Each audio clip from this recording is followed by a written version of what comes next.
Clear.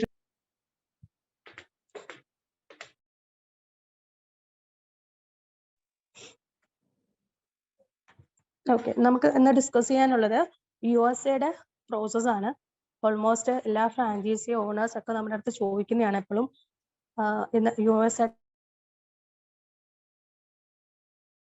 Process എന്താണ്, USA eligibility criteria, ഇതൊക്കെയാണ്.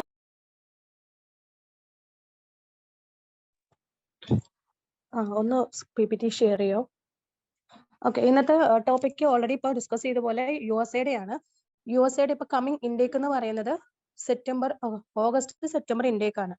Mainly നമ്മുടെ USA ഒരു ബേസിക് ആയിട്ടുള്ള ഐഡിയാസ് എന്ന് വെച്ചാൽ നിങ്ങൾക്ക് ഒന്ന് കൗൺസിലിംഗ് ചെയ്യാനും എന്താണ് ബേസിക് ആയിട്ട് USA പ്രോസസ്സ് ചോദിക്കുമ്പോൾ പറയേണ്ട കുറച്ച് ക്രൈറ്റീരിയസ് ആണ് നമ്മൾ ഇന്ന് ഇൻക്ലൂഡ് ചെയ്തിരിക്കുന്നത്. ഷെയർ ചെയ്യോ? ഓക്കെ, USA മാപ്പ് എടുക്കും.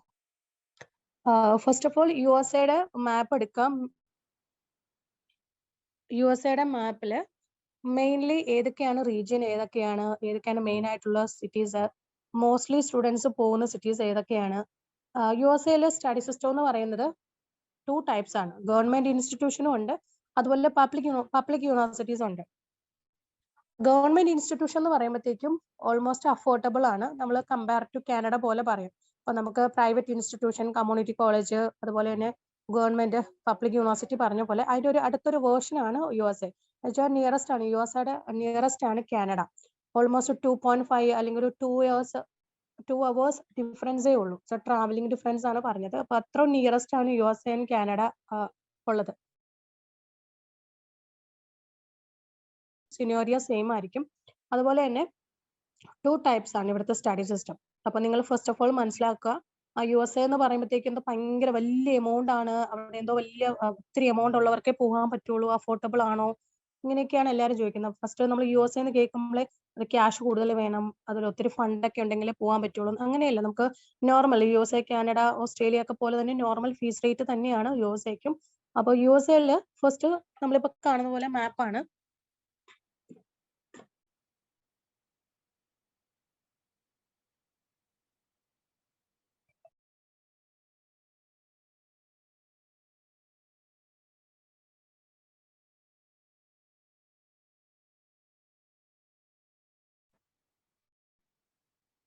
ഇപ്പൊ നമുക്ക് USA ഒരു മാപ്പാണ് എടുത്തിരിക്കുന്നത്. അപ്പൊ ഫസ്റ്റ് ഓഫ് ഓൾ നമ്മൾ ഇപ്പോൾ USA ഒരു പ്രോസസ്സ് പറയുമ്പോൾ ആദ്യം അറിഞ്ഞിരിക്കുന്ന നിയറസ്റ്റ് കൺട്രീസ്, മെയിൻ ആയിട്ടുള്ള സ്റ്റുഡൻസ് പോകുന്ന സിറ്റീസ് ഏതൊക്കെയാണ്, മെയിൻ ആയിട്ടുള്ള ഏതൊക്കെയാണ് അവിടുത്തെ കാര്യങ്ങളൊക്കെ നോട്ട് ചെയ്യും. ഇതില് കാലിഫോർണിയ നമുക്ക് ഏറ്റവും കൂടുതൽ നല്ല പേര് കേട്ടിട്ടാണ് ടെക്സസ്, അതുപോലെ കാലിഫോർണിയ, ന്യൂയോർക്ക്, വാഷിങ്ടൺ, ഇതൊക്കെ നമ്മൾ എപ്പോഴും കേൾക്കുന്ന ഒരു സംഭവമാണ്. അതുപോലെ ന്യൂ മെക്സിക്കോ, ടെക്സസ്, അതുപോലെ നോർത്ത് കരോലിന, വെർജീനിയ, ജോർജിയ, ഇതൊക്കെ നമ്മൾ എപ്പോഴും കേൾക്കുന്ന ഒരു കൺട്രീസ് ആണ്.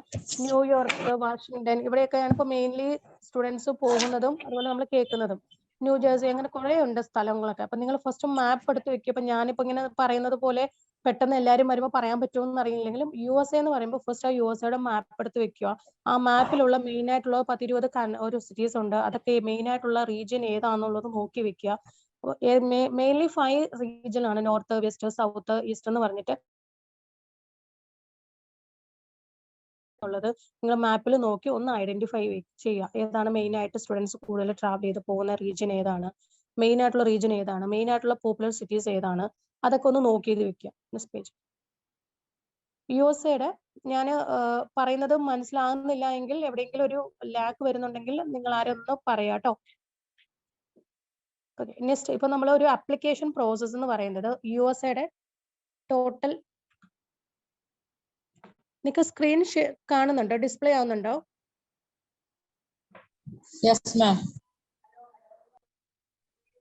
സ്ലൈഡ് ഷോയും കൂടെ കൊടുക്കുകയാണെങ്കിൽ കുറച്ചുകൂടെ വിസിബിൾ ആയിരുന്നു. ഓക്കെ.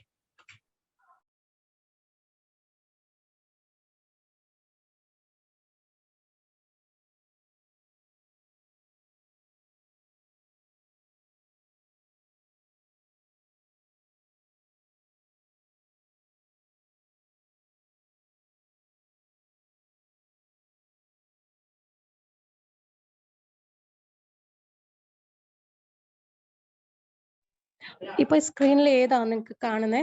സ്ക്രീനിൽ കാണുന്ന പേജ് ഏതാണെന്നൊന്ന് പറയോ? ഇപ്പൊ സ്ലൈഡ് ഓഫ് ആയിരുന്നു.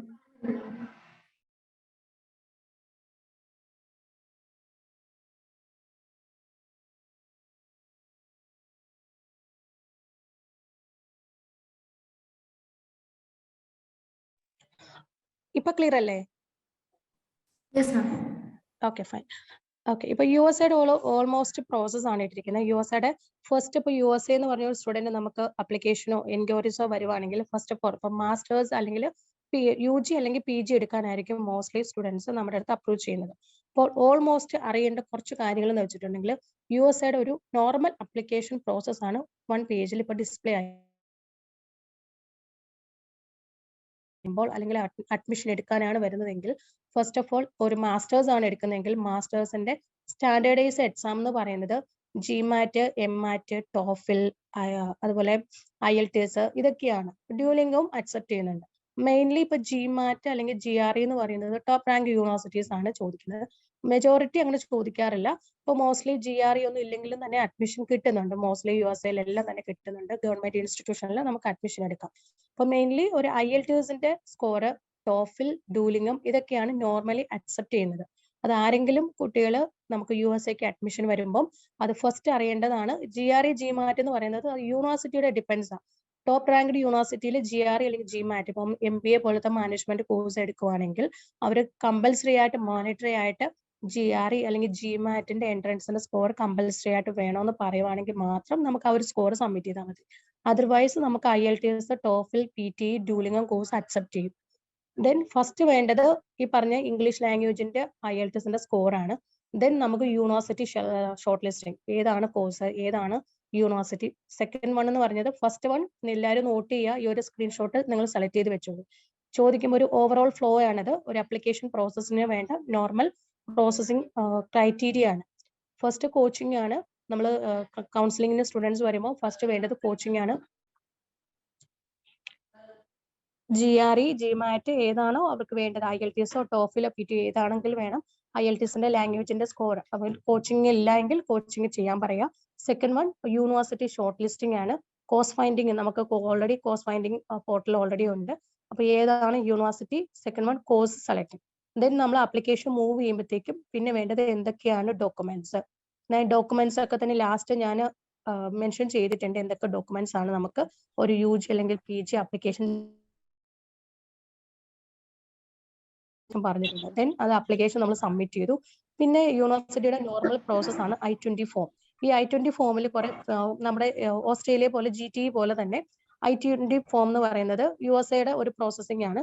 ആ I-20 ഫോമിൽ നമ്മൾ കുറെ പ്രോസസ്സിംഗ് ഉണ്ട്. ക്വസ്റ്റ്യൻസും അതുപോലെ ഫിനാൻഷ്യൽ ക്രൈറ്റീരിയ, എങ്ങനെയാണ് നമ്മൾ ഫണ്ട് അടയ്ക്കേണ്ടത്, അതിന്റെ ഒരു കുറച്ച് ഡോക്യുമെന്റ്സിൽ നമുക്ക് അപ്ഡേറ്റ് ചെയ്ത് കൊടുക്കേണ്ട കുറെ ഫോംസും ആ ഫോമിൽ ചോദിച്ചിരിക്കുന്ന കുറെ ക്രൈറ്റീരിയ ഉണ്ട്. അത് നമ്മളത് മീറ്റ് ചെയ്യണം. ദെൻ അത് ക്ലിയർ ആയിട്ട് വൺസ് യൂണിവേഴ്സിറ്റിയിൽ നിന്നാണ് അത് I-20 ഫോം നമുക്ക് ഇഷ്യൂ ചെയ്യുന്നത്. ആ I-20 ഫോം അത് ക്ലിയർ ചെയ്ത് വൺസ് യൂണിവേഴ്സിറ്റി അക്സെപ്റ്റ് ചെയ്ത് നമുക്കത് കിട്ടിക്കഴിഞ്ഞ് മാത്രമാണ് വിസ പ്രോസസ്സിങ്ങിലോട്ട് പോകുന്നത്.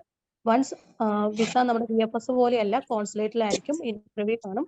ആ ഇന്റർവ്യൂ ഇവിടെ നമുക്ക് USA സംബന്ധിച്ച് വൺസ് വിസ അപ്രൂവൽ ആയി കഴിഞ്ഞ് മാത്രമാണ് ട്യൂഷൻ ഫീസ് പേയ്മെന്റ്. മ്യൂട്ട് ചെയ്യാം. ഓക്കെ, ഇവത്തില് ഫീസ് നമ്മൾ ആദ്യമേ നമ്മൾ കാനഡ UK പോലെ ഫീസ് ആദ്യം അല്ല അടയ്ക്കുന്നത്. വിസയുടെ പ്രോസസ്സിംഗ്, USA വിസ പ്രോസസ്സിംഗ് എന്ന് പറയുന്നത് ഈ നോർമൽ പ്രോസസ് ആണ്. നമ്മൾ വൺസ് യൂണിവേഴ്സിറ്റിയിൽ അപ്ലിക്കേഷൻ മൂവ് ചെയ്യുമ്പോൾ I-20 ഫോം കിട്ടും. മെയിൻലി I-20 ഫോം, അതുപോലെ D60 എന്ന് പറഞ്ഞ ഫോം ഒക്കെ ഉണ്ട്. അത് നമുക്ക് ഡോക്യുമെന്റ് സെക്ഷനിൽ നമ്മുടെ ഡോക്യുമെന്റേഷൻ ഹെഡ് നമുക്ക് അതിന്റെ ഒരു അപ്ഡേഷൻ പറയും ലാസ്റ്റ് ആകുമ്പോൾ. ആ I-20 ഫോം ആണ് മെയിൻലി വേണ്ടത്. ആ ഒരു I-20 ക്ലിയർ ചെയ്ത് ആ ഒരു ഫണ്ടിന്റെ അസസ്മെന്റും പ്രൂഫും കാര്യങ്ങളെല്ലാം അക്സെപ്റ്റ് ചെയ്ത് കഴിഞ്ഞിട്ടാണ് വിസയുടെ ഇന്റർവ്യൂ വരുന്നത്. വിസ ഇന്റർവ്യൂ നമ്മൾ ഇവിടെ നിന്ന് ഷെഡ്യൂൾ ചെയ്യും. ആ ഒരു വിസ ഇന്റർവ്യൂ കോൺസുലേറ്റിൽ പാസ്സായി കഴിഞ്ഞ് വൺസ് വിസ നമുക്കത് അറിയാൻ പറ്റും. ഒരു നോർമൽ 2 ഡേയ്സിനുള്ളിൽ അറിയാം, അല്ലെങ്കിൽ അന്ന് തന്നെ നമുക്ക് അറിയാൻ പറ്റും വിസയുടെ സ്റ്റാറ്റസ് എങ്ങനെയാണ്. ആ ഒരു വിസയുടെ സ്റ്റാറ്റസ് അപ്രൂവൽ ആയി കഴിഞ്ഞ് മാത്രമാണ് ട്യൂഷൻ ഫീസ് പേയ്മെന്റ് ചെയ്യേണ്ടത്. ഓക്കെ, ദെൻ വിസ ഇന്റർവ്യൂ കഴിഞ്ഞു, വിസ ട്യൂഷൻ ഫീസ് അടച്ചു, റിമൈനിങ് നമുക്ക് ഫ്ലൈ ചെയ്യാം. ഇതാണ് നോർമൽ പ്രോസസ്. സിമ്പിൾ ആണ്. പക്ഷെ നമ്മുടെ ഫണ്ടിന്റെ ക്രൈറ്റീരിയ എന്ന് പറയുന്നത് ഈ പറഞ്ഞ പോലെ നോർമൽ FD ആയിട്ട് 1 ഇയർ അല്ലെങ്കിൽ 2 ഇയർ 6 മന്ത് അങ്ങനെയൊന്നുമില്ല. Minimum 3 to 9 month statement, provident fund, അതുപോലെ PFF ഫണ്ട്, നമ്മുടെ പോസ്റ്റ് ഓഫീസിലെ സേവിങ്സ്, സ്പോൺസേഴ്സ് 1-2 സ്പോൺസേഴ്സിന്റെ ഒക്കെ തന്നെ അഫിഡേവിറ്റ് നമുക്ക് സബ്മിറ്റ് ചെയ്യാൻ പറ്റും. അതിന്റെ ലാസ്റ്റ് നമുക്ക് ഡോക്യുമെന്റേഷൻ സെക്ഷനിൽ നിന്ന് പറയും. ഇതാണ് നോർമൽ പ്രോസസ്സ്. ഇത് ക്ലിയർ ആയിട്ട് അറിഞ്ഞിരിക്കുക. ഓരോ കൺട്രിക്കും ഓരോ എൻട്രി ക്രൈറ്റീരിയ ആണുള്ളത്. ഫസ്റ്റ് പറഞ്ഞ ഇംഗ്ലീഷ് ലാംഗ്വേജിന്റെ ടെസ്റ്റ് നമുക്ക് ഏതെങ്കിലും വേണം. GRE GMAT വേണമെങ്കിൽ അത് ഡിപ്പെൻഡ്സ് ഓൺ എടുക്കുന്ന യൂണിവേഴ്സിറ്റി ബേസ് ചെയ്തിട്ട് വേണമെങ്കിൽ അത് സബ്മിറ്റ് ചെയ്യണം. അതില്ലാതെ തന്നെ നമുക്ക് അഡ്മിഷൻ എടുക്കാൻ പറ്റും. പിന്നെ കമ്പൽസറി ആയിട്ട് വേണ്ടതാണ് IELTS അല്ലെങ്കിൽ ടോഫിൽ, ഡൂലിംഗത്തിന്റെ ഏതെങ്കിലും ഒരു സ്കോർ അക്സെപ്റ്റ് ചെയ്യും. മിനിമം 6.5 ആണ് ചോദിക്കുന്നത് IELTSന്റെ സ്കോർ. പിന്നെ നമ്മൾ university selection, course selection and university find ചെയ്യുക, അപ്ലിക്കേഷൻ മൂവ് ചെയ്യുക. എന്തൊക്കെയാണ് അപ്ലിക്കേഷൻ സബ്മിറ്റ് ചെയ്യാനായിട്ട് വേണ്ട ഡോക്യുമെന്റ്സ് എന്ന് പറയുന്നത് ലാസ്റ്റ് ഞാൻ കവർ ചെയ്യാം. പിന്നെ നമ്മൾ അപ്ലിക്കേഷൻ സബ്മിറ്റ് ചെയ്തു, യൂണിവേഴ്സിറ്റിയിൽ നിന്ന് ഒരു I-20 ഫോം കിട്ടും. ഈ I-20 ഫോം ആണ് നമ്മൾ ക്ലിയർ ചെയ്ത് സബ്മിറ്റ് ചെയ്യേണ്ടത്. ഇത് സബ്മിറ്റ് ചെയ്ത് വൺസ് അത് കംപ്ലീറ്റഡ് ആയി നമുക്ക് കിട്ടിയാൽ മാത്രമേ വിസയുടെ ഇന്റർവ്യൂ പ്രോസസ്സിലോട്ട് പോകാൻ പറ്റത്തുള്ളൂ. ആ ഒരു വിസ ഇന്റർവ്യൂ ക്ലിയർ ആയി സ്റ്റാറ്റസ് സക്സസ് ആണെങ്കിൽ മാത്രമാണ് നമുക്ക് ട്യൂഷൻ ഫീസ് അടയ്ക്കുന്നത്. ഇതാണ് normal process. Okay, second page, next page.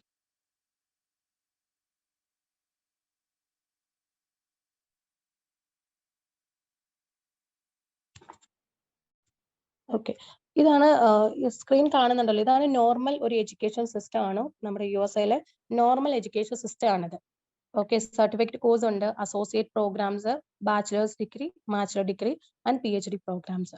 Next page. Okay, ഇതിൽ +2 കഴിഞ്ഞിട്ട് നമുക്ക് എടുക്കാൻ പറ്റുന്നതാണ് അസോസിയേറ്റ് പ്രോഗ്രാംസ് ഉണ്ട്, ബാച്ചിലേഴ്സ് പ്രോഗ്രാംസ് ഉണ്ട്. നോർമലി 16 ഇയേഴ്സ് എഡ്യൂക്കേഷൻ ബാക്ക്ഗ്രൗണ്ട് ആണ് USA അക്സെപ്റ്റ് ചെയ്യുന്നത് ഫോർ മാസ്റ്റേഴ്സിന്. +2 കഴിഞ്ഞ ഒരു സ്റ്റുഡൻസിന് നമ്മൾ ഫ്രം ഇന്ത്യയിൽ നിന്ന് നമ്മൾ ആപ്ലിക്കേഷൻ മൂവ് ചെയ്യുകയാണെങ്കിൽ 2 ഓപ്ഷൻ ആണ് ഉള്ളത്. +2ന്റെ സ്കോർ വെച്ചിട്ട് ഒന്നെങ്കിൽ നമുക്ക് അസോസിയേറ്റ് ഡിഗ്രി നമുക്ക് എടുക്കാം. ഡിഗ്രി എന്ന് പറയുന്നത് 2 ഇയേഴ്സിന്റെ അക്കാഡമിക് ആയിരിക്കും സ്കോർ വരുന്നത്. കമ്മ്യൂണിറ്റി കോളേജിലൊക്കെ പഠിച്ചിട്ട് നമുക്ക് 3rd ഇയർ ട്രാൻസ്ഫർ ഡിഗ്രി പോലെ നമുക്ക് അതർ ഡിഗ്രി എടുക്കാനായിട്ടുള്ള ഓപ്ഷൻസ് അലൗഡ് ആണ്. ടോപ്പ് റാങ്ക്ഡ് യൂണിവേഴ്സിറ്റിയിൽ നമുക്ക് ട്രാൻസ്ഫർ ചെയ്തിട്ട് മെയിൻ ആയിട്ട് നമുക്ക് ഡിഗ്രി എടുക്കാനുള്ള ഓപ്ഷൻസ് ഉണ്ട്. അസോസിയേറ്റ് ഡിഗ്രി എടുക്കുവാണെങ്കിൽ 2 ഇയേഴ്സ് ഡിപ്ലോമ പോലെ പ്രോഗ്രാംസ് ആണ്. 2 ഇയേഴ്സ് ഡിപ്ലോമ കമ്മ്യൂണിറ്റി കോളേജിൽ പഠിച്ചിട്ട് ബാച്ചിലർ ഡിഗ്രി അവിടെ 4 ഇയേഴ്സ് ആണ്. അപ്പൊ 2 ഇയേഴ്സ് ഡിപ്ലോമ എടുക്കുന്ന ഒരു കമ്മ്യൂണിറ്റി കോളേജിൽ 2 ഇയേഴ്സ് ഡിപ്ലോമ എടുക്കുന്ന സ്റ്റുഡന്റിന് നമുക്ക് ബാച്ചിലർ ഡിഗ്രിക്ക് പോകണമെങ്കിൽ ട്രാൻസ്ഫർ സർട്ടിഫിക്കറ്റ് അലൗഡ് ആണ്. പക്ഷേ ഈ ബാച്ചിലർ ഡിഗ്രി എടുക്കണമെങ്കിൽ അതിന്റെ ഒരു കുറെ ക്രൈറ്റീരിയാസ് ഉണ്ട്. SAT അതുപോലെ ACT എന്ന് പറഞ്ഞിട്ടുള്ള ഇംഗ്ലീഷ് ലാംഗ്വേജിന്റെ ടെസ്റ്റ് കണ്ടക്ട് ചെയ്യും. അത് പാസ്സായ സ്കോർ ഉണ്ടെങ്കിലാണ് അത് പറ്റുള്ളൂ. പിന്നെ നോർമൽ +2 കഴിഞ്ഞ സ്റ്റുഡൻസിന് ബാച്ചിലർ ഡിഗ്രി നമുക്ക് എടുക്കാം ഡയറക്റ്റ്. അവിടുത്തെ ഒരു സ്റ്റഡി സിസ്റ്റം 4 ടൈപ്പ് ആണ്. അസോസിയേറ്റ് ഡിഗ്രി എന്ന് പറയുന്നത് ഡിപ്ലോമ ഈക്വലന്റ് ഡിപ്ലോമ പ്രോഗ്രാംസ് ആണ് 2 ഇയേഴ്സിന്റെ. പിന്നെ ബാച്ചിലർ ഡിഗ്രി ആണ് 4 ഇയേഴ്സ്. അവിടെ നോർമൽ 4 ഇയേഴ്സ് ആണ് ബാച്ചിലർ ഡിഗ്രി ഉള്ളത്. പിന്നെ മാസ്റ്റേഴ്സ് 1 ഇയറിന്റെ ഉണ്ട്, 2 ഇയേഴ്സിന്റെ ഉണ്ട്. പിന്നെ ഡോക്ടറേറ്റ് ആണ് PhDയുടെ പ്രോഗ്രാം 3 to 5 ഇയേഴ്സ് ആണ്. ഓക്കെ, മെയിൻലി 2 ഇൻടേക്ക് ആണ് ഉള്ളത്. Fall intake and spring intake എന്ന് പറയും. അതിൽ ഫാൾ ഇൻടേക്ക് എന്ന് പറയുന്നത് ഓഗസ്റ്റ് സെപ്റ്റംബർ ആണ്. നമ്മൾ നോർമലി നമ്മൾ എപ്പോഴും കേൾക്കുന്നതാണ് അക്കാഡമിക് ഇയർ ആണ് സെപ്റ്റംബർ എന്ന് പറയുന്നത്. ഏറ്റവും മെയിൻ ആയിട്ട് സ്റ്റുഡൻസ് പോകുന്ന ഒരു അക്കാഡമിക് ഇയർ എന്ന് പറയുന്ന പോലെ ഓഗസ്റ്റ് സെപ്റ്റംബർ ആണ് മെയിൻലി അവിടുത്തെ 2 ഇൻടേക്കിൽ. Mainly August September and Jan February March April, അതാണ് 2 ഇൻടേക്ക് ആണ് അവിടെ ഉള്ളത്. നമുക്കിപ്പം ഓഗസ്റ്റ് ഇപ്പം നമുക്ക് ഓൾറെഡി ഫെബ്രുവരി മെയ് ഒക്കെ തന്നെ ഓൾമോസ്റ്റ് ഡെഡ് ലൈൻ ആയതുകൊണ്ട് കമ്മിങ് ഇൻടേക്ക് എന്ന് പറയുന്നത് ഓഗസ്റ്റ് സെപ്റ്റംബർ ഇൻടേക്ക് ആണ്.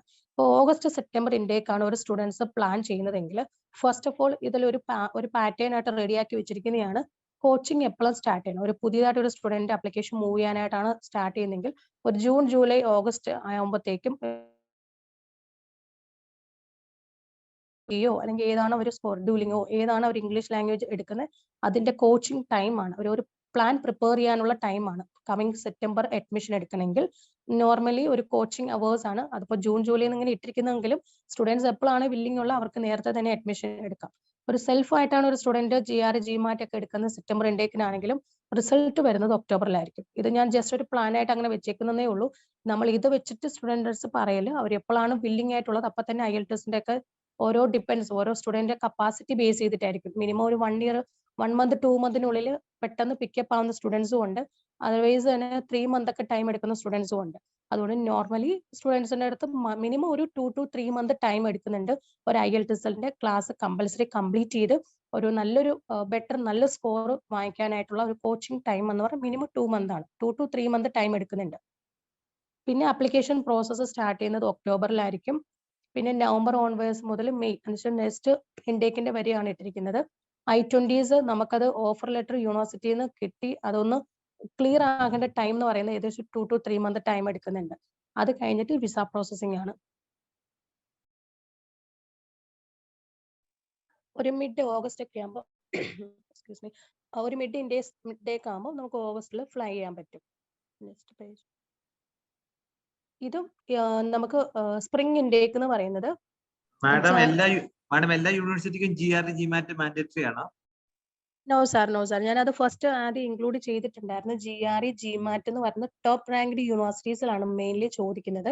ഡിപ്പെൻസ് യൂണിവേഴ്സിറ്റിയിൽ GRE GMATന്റെ സ്കോർ വേണോന്ന് പറഞ്ഞാൽ മാത്രം സബ്മിറ്റ് ചെയ്താൽ മതി.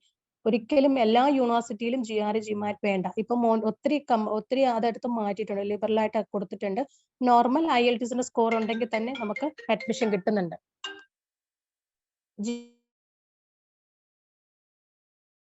എടുക്കുന്ന ടോപ്പ് റാങ്ക്ഡ് യൂണിവേഴ്സിറ്റീസ് ഒക്കെ എൻട്രി റിക്വയർമെന്റ്സിൽ GMAT GRE വേണോന്ന് അവർ കമ്പൽസറി ആയിട്ട് പറഞ്ഞെങ്കിൽ മാത്രം നമ്മളത് സബ്മിറ്റ് ചെയ്താൽ മതി. ക്ലിയർ ആയോ? ക്ലിയർ ആയി മാഡം. പക്ഷെ ഒരു സ്റ്റുഡന്റ് നമ്മുടെ അടുത്ത് വരുമ്പോൾ അവന് GRE ഇല്ലെങ്കിൽ അങ്ങനത്തെ യൂണിവേഴ്സിറ്റി നമ്മൾ ട്രൈ ചെയ്യുക, അതല്ലേ ചെയ്യേണ്ടത്? അതെ മതി. GRE ടോപ്പ് റാങ്ക്ഡ് യൂണിവേഴ്സിറ്റിയിലൊക്കെയാണ് GRE GMAT ചോദിക്കുന്നത്. നേരത്തെ ഒരു 2 years മുമ്പൊക്കെ ആണെങ്കിൽ കമ്പൽസറി ഒക്കെ ആക്കിയിട്ടുണ്ട്. ഇപ്പൊ കുറെ മാറ്റം വന്നിട്ടുണ്ട് പ്രോസസ്സിങ്ങിനെല്ലാം. അതുകൊണ്ട് GRE GMAT കമ്പൽസറി അല്ല. നമ്മുടെ യൂണിവേഴ്സിറ്റി ടോപ്പ് റാങ്ക്ഡ് യൂണിവേഴ്സിറ്റി തന്നെ വേണമെന്നുണ്ടെങ്കിൽ ആ ഒരു എൻട്രി ക്രൈറ്റീരിയയിൽ അവർ മോണിറ്ററി ആയിട്ട് വേണോന്ന് പറയുവാണെങ്കിൽ മാത്രം നമ്മൾ സബ്മിറ്റ് ചെയ്താൽ മതി. Okay madam. Okay sir. Okay. Next എന്ന് പറയുന്നത് ജാൻ ടു മെയ് ഇൻടേക്ക് ആണ് സ്പ്രിംഗ് ഇൻടേക്ക്. ഇത് ഏകദേശം ഒരു ഡിസംബർ ജാൻ ഫെബ്രുവരിയാണ് അഡ്മിഷൻ നമ്മൾ കോച്ചിങ് സ്റ്റാർട്ട് ചെയ്യേണ്ടത്. IELTS ഇപ്പൊ എന്താണെങ്കിലും നോർമൽ ഒരു പാറ്റേൺ പോലെ ഉണ്ടെങ്കിലും സ്റ്റുഡൻസ് 2 ഇൻടേക്ക് ആണ് മെയിൻലി ഉള്ളത്. August September intake, Feb to May intake ആണ്. ഇതിൽ ഏത് ഇൻടേക്കിന് വേണമെങ്കിലും നമുക്ക് പോകാം. ഇപ്പൊ മെയ് ഇൻടേക്ക് ക്ലോസ് ആണ്, ഓൾമോസ്റ്റ് ഡെഡ് ലൈൻ ഒക്കെ ആയി. കമ്മിങ് ഇൻടേക്കിന് പ്രിപ്പയർ ചെയ്യുക. ഓഗസ്റ്റ് സെപ്റ്റംബറിൽ സ്റ്റുഡൻസ് ആരെങ്കിലും വില്ലിംഗ് ഉണ്ടെങ്കിൽ ഉടനെ തന്നെ അവരുടെ അടുത്ത് പ്ലാൻ ചെയ്യുന്നുണ്ടെങ്കിൽ IELTS TOEFL ഏത് വേണമെങ്കിലും പ്രീ പ്ലാൻ ചെയ്ത് കോച്ചിങ്ങിന് പോകാൻ പറയാം. മിനിമം 2 month ടൈം എടുക്കുന്നുണ്ട് IELTS ഒന്ന് പ്രിപ്പയർ ആകാനായിട്ട് സ്റ്റുഡന്റിന്. അതുകൊണ്ട് ഒരു 3 month ആണ് കോച്ചിങ് ഇട്ടിരിക്കുന്നത്. പക്ഷെ മിനിമം ഒരു കപ്പാസിറ്റി 2 month ആണ്. അതിനനുസരിച്ചിട്ട് വേണം ഓരോന്ന് നമ്മൾ പ്രാക്ടീസ് ചെയ്യാനും. അതനുസരിച്ച് റിസൾട്ട് വന്നു കഴിഞ്ഞ് മാത്രമാണ് ആപ്ലിക്കേഷൻ മൂവ് ചെയ്യാൻ പറ്റത്തുള്ളൂ. ഓക്കെ. നെക്സ്റ്റ് നമുക്കിപ്പോൾ മെയിൻലി നോക്കാൻ പോകുന്നത് ഇനിയുള്ള നമ്മുടെ കാര്യങ്ങളാണ്. എങ്ങനെയാണ് മാസ്റ്റേഴ്സിന്റെയും അതുപോലെ ബാച്ചിലർ ഡിഗ്രിയുടെ എൻട്രി ക്രൈറ്റീരിയ എന്തൊക്കെയാണ് നോക്കേണ്ടത്, എന്തൊക്കെയായിരിക്കും അവിടെ വർക്ക് റേറ്റ്സ്, എങ്ങനെയാണ് പാർട്ട് ടൈം അലൗഡ് ആണോ, സ്റ്റേ ബാക്ക് അലൗഡ് ആണോ, എന്തൊക്കെയാണ് വിസ ടൈപ്സ്, ഇതൊക്കെയാണ് ഇപ്പൊ അടുത്ത ടോപ്പിക് ആയിട്ട് ഇൻക്ലൂഡ് ചെയ്തിരിക്കുന്നത്. നെക്സ്റ്റ് നമുക്ക് ഫസ്റ്റ് ഒരു മാസ്റ്റേഴ്സ് പ്രോഗ്രാമിന്റെ എൻക്വയറി വരുവാണെങ്കിൽ ആദ്യം അറിയേണ്ടത് GRE GMAT TOEFL IELTS accept ചെയ്യുന്നുണ്ട്, IELTS അക്സെപ്റ്റ് ചെയ്യുന്നുണ്ട്, PTയുടെ സ്കോർ, ഡ്യൂലിംഗം കോഴ്സ് അക്സെപ്റ്റ് ചെയ്യുന്ന യൂണിവേഴ്സിറ്റീസും അലൗഡ് ആണ്. അത് നമുക്ക് സ്പെസിഫിക് ആയിട്ട് നമ്മുടെ കയ്യിലുണ്ട്. ഡ്യൂലിംഗം കോഴ്സ് അക്സെപ്റ്റ് ചെയ്യുന്ന യൂണിവേഴ്സിറ്റി ലിസ്റ്റും ഉണ്ട്. ആരെങ്കിലും ഡ്യൂലിംഗത്തിന്റെ എക്സാം അറ്റൻഡ് ചെയ്തിട്ടുണ്ടെങ്കിൽ അതിന്റെ ഒരു നമുക്ക് ഏതൊക്കെ എലിജിബിലിറ്റി ഉണ്ട് അത് ക്രൈറ്റീരിയ നോക്കിയിട്ട് പറയാം. GRE GMAT എന്ന് സ്പെസിഫിക് ആയിട്ട് ഇട്ടിരിക്കാനുള്ള റീസൺ എന്താണെന്ന് ചോദിച്ചിട്ടുണ്ടെങ്കിൽ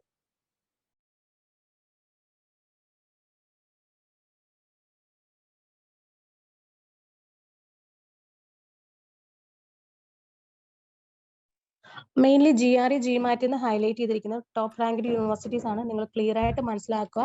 2 types ഓഫ് എഡ്യൂക്കേഷൻ ആണ് USA ഉള്ളത്. Government institution and public universities.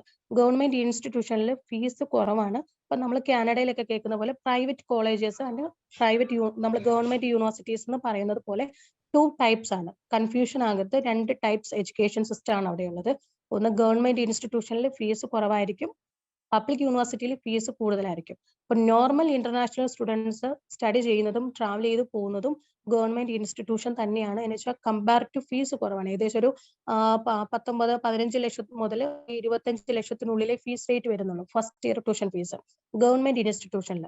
Compare to നമുക്ക് പബ്ലിക് യൂണിവേഴ്സിറ്റി എടുക്കുകയാണെങ്കിൽ ഏകദേശം ഒരു 40 lakhs മുകളിൽ തന്നെ ഫീസ് കൂടുതൽ വരും.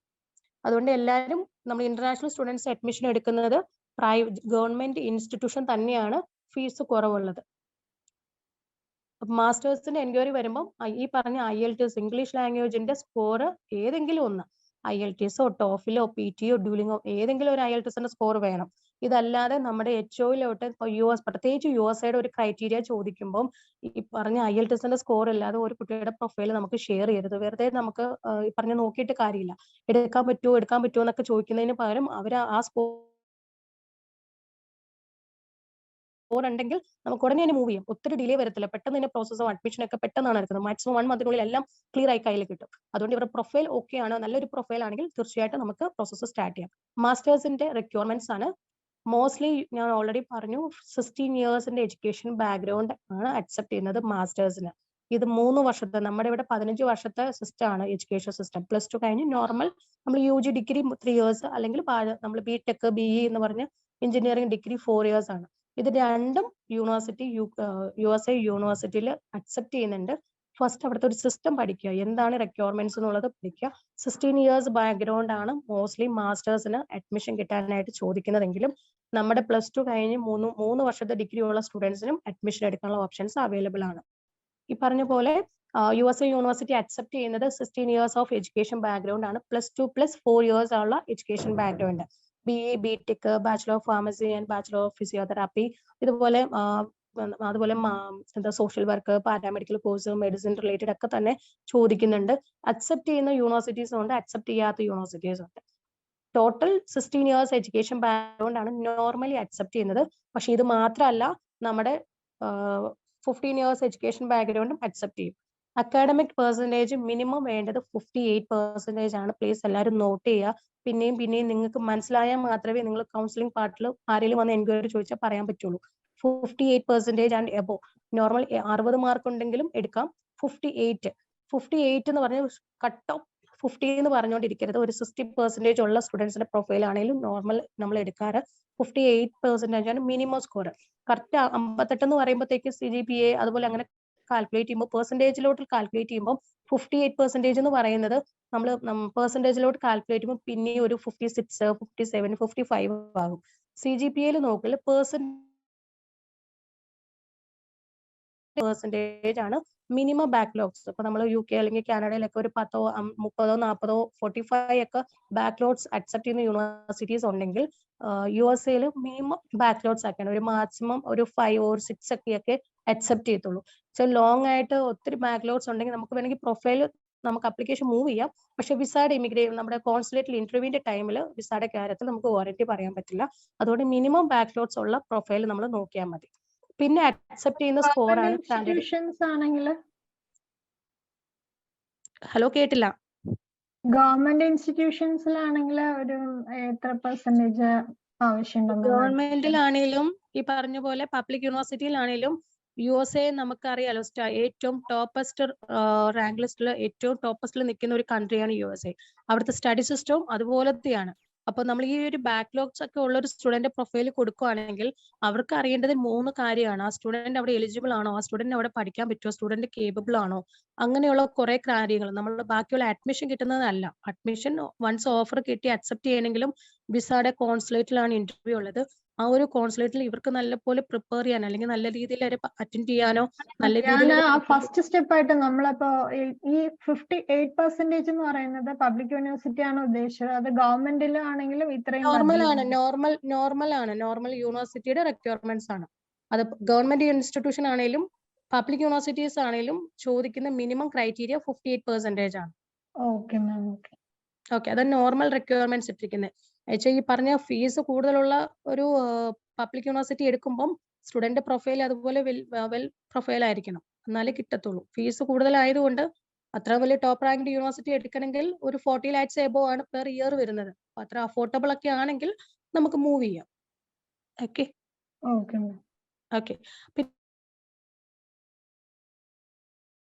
പിന്നെ സ്കോർ പബ്ലിക് യൂണിവേഴ്സിറ്റീസ് ആണ്, ടോപ്പ് റാങ്ക്ഡ് യൂണിവേഴ്സിറ്റീസ് ആണ് കൂടുതലായിട്ട് ചോദിക്കുകയാണെങ്കിൽ മാത്രം ആ യൂണിവേഴ്സിറ്റിക്ക് എൻട്രി ക്രൈറ്റീരിയയിൽ ഈ പറഞ്ഞ GRE അല്ലെങ്കിൽ GMATന്റെ സ്കോർ വേണോന്ന് കമ്പൽസറി ആയിട്ട് ചോദിക്കുവാണെങ്കിൽ മാത്രമാണ് അത് സബ്മിറ്റ് ചെയ്യേണ്ടത്.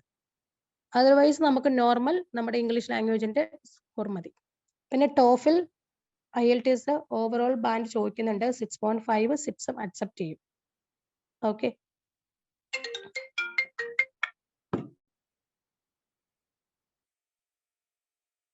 പിന്നെ നമുക്ക് നോർമലി വേണ്ട ഒരു ഡോക്യുമെന്റ്സ് എന്ന് പറയുന്നത് SOP, LOR, extra curricular activities, അങ്ങനെ കുറെ നമ്മുടെ ഒരു എക്സ്ട്രാ കരിക്കുലർ ആക്ടിവിറ്റീസിനെ കൂടി ഡിപ്പെൻഡ് ചെയ്തിട്ടായിരിക്കും അഡ്മിഷൻ പ്രോസസ്സ് നടക്കുന്നത് ആപ്ലിക്കേഷനിൽ.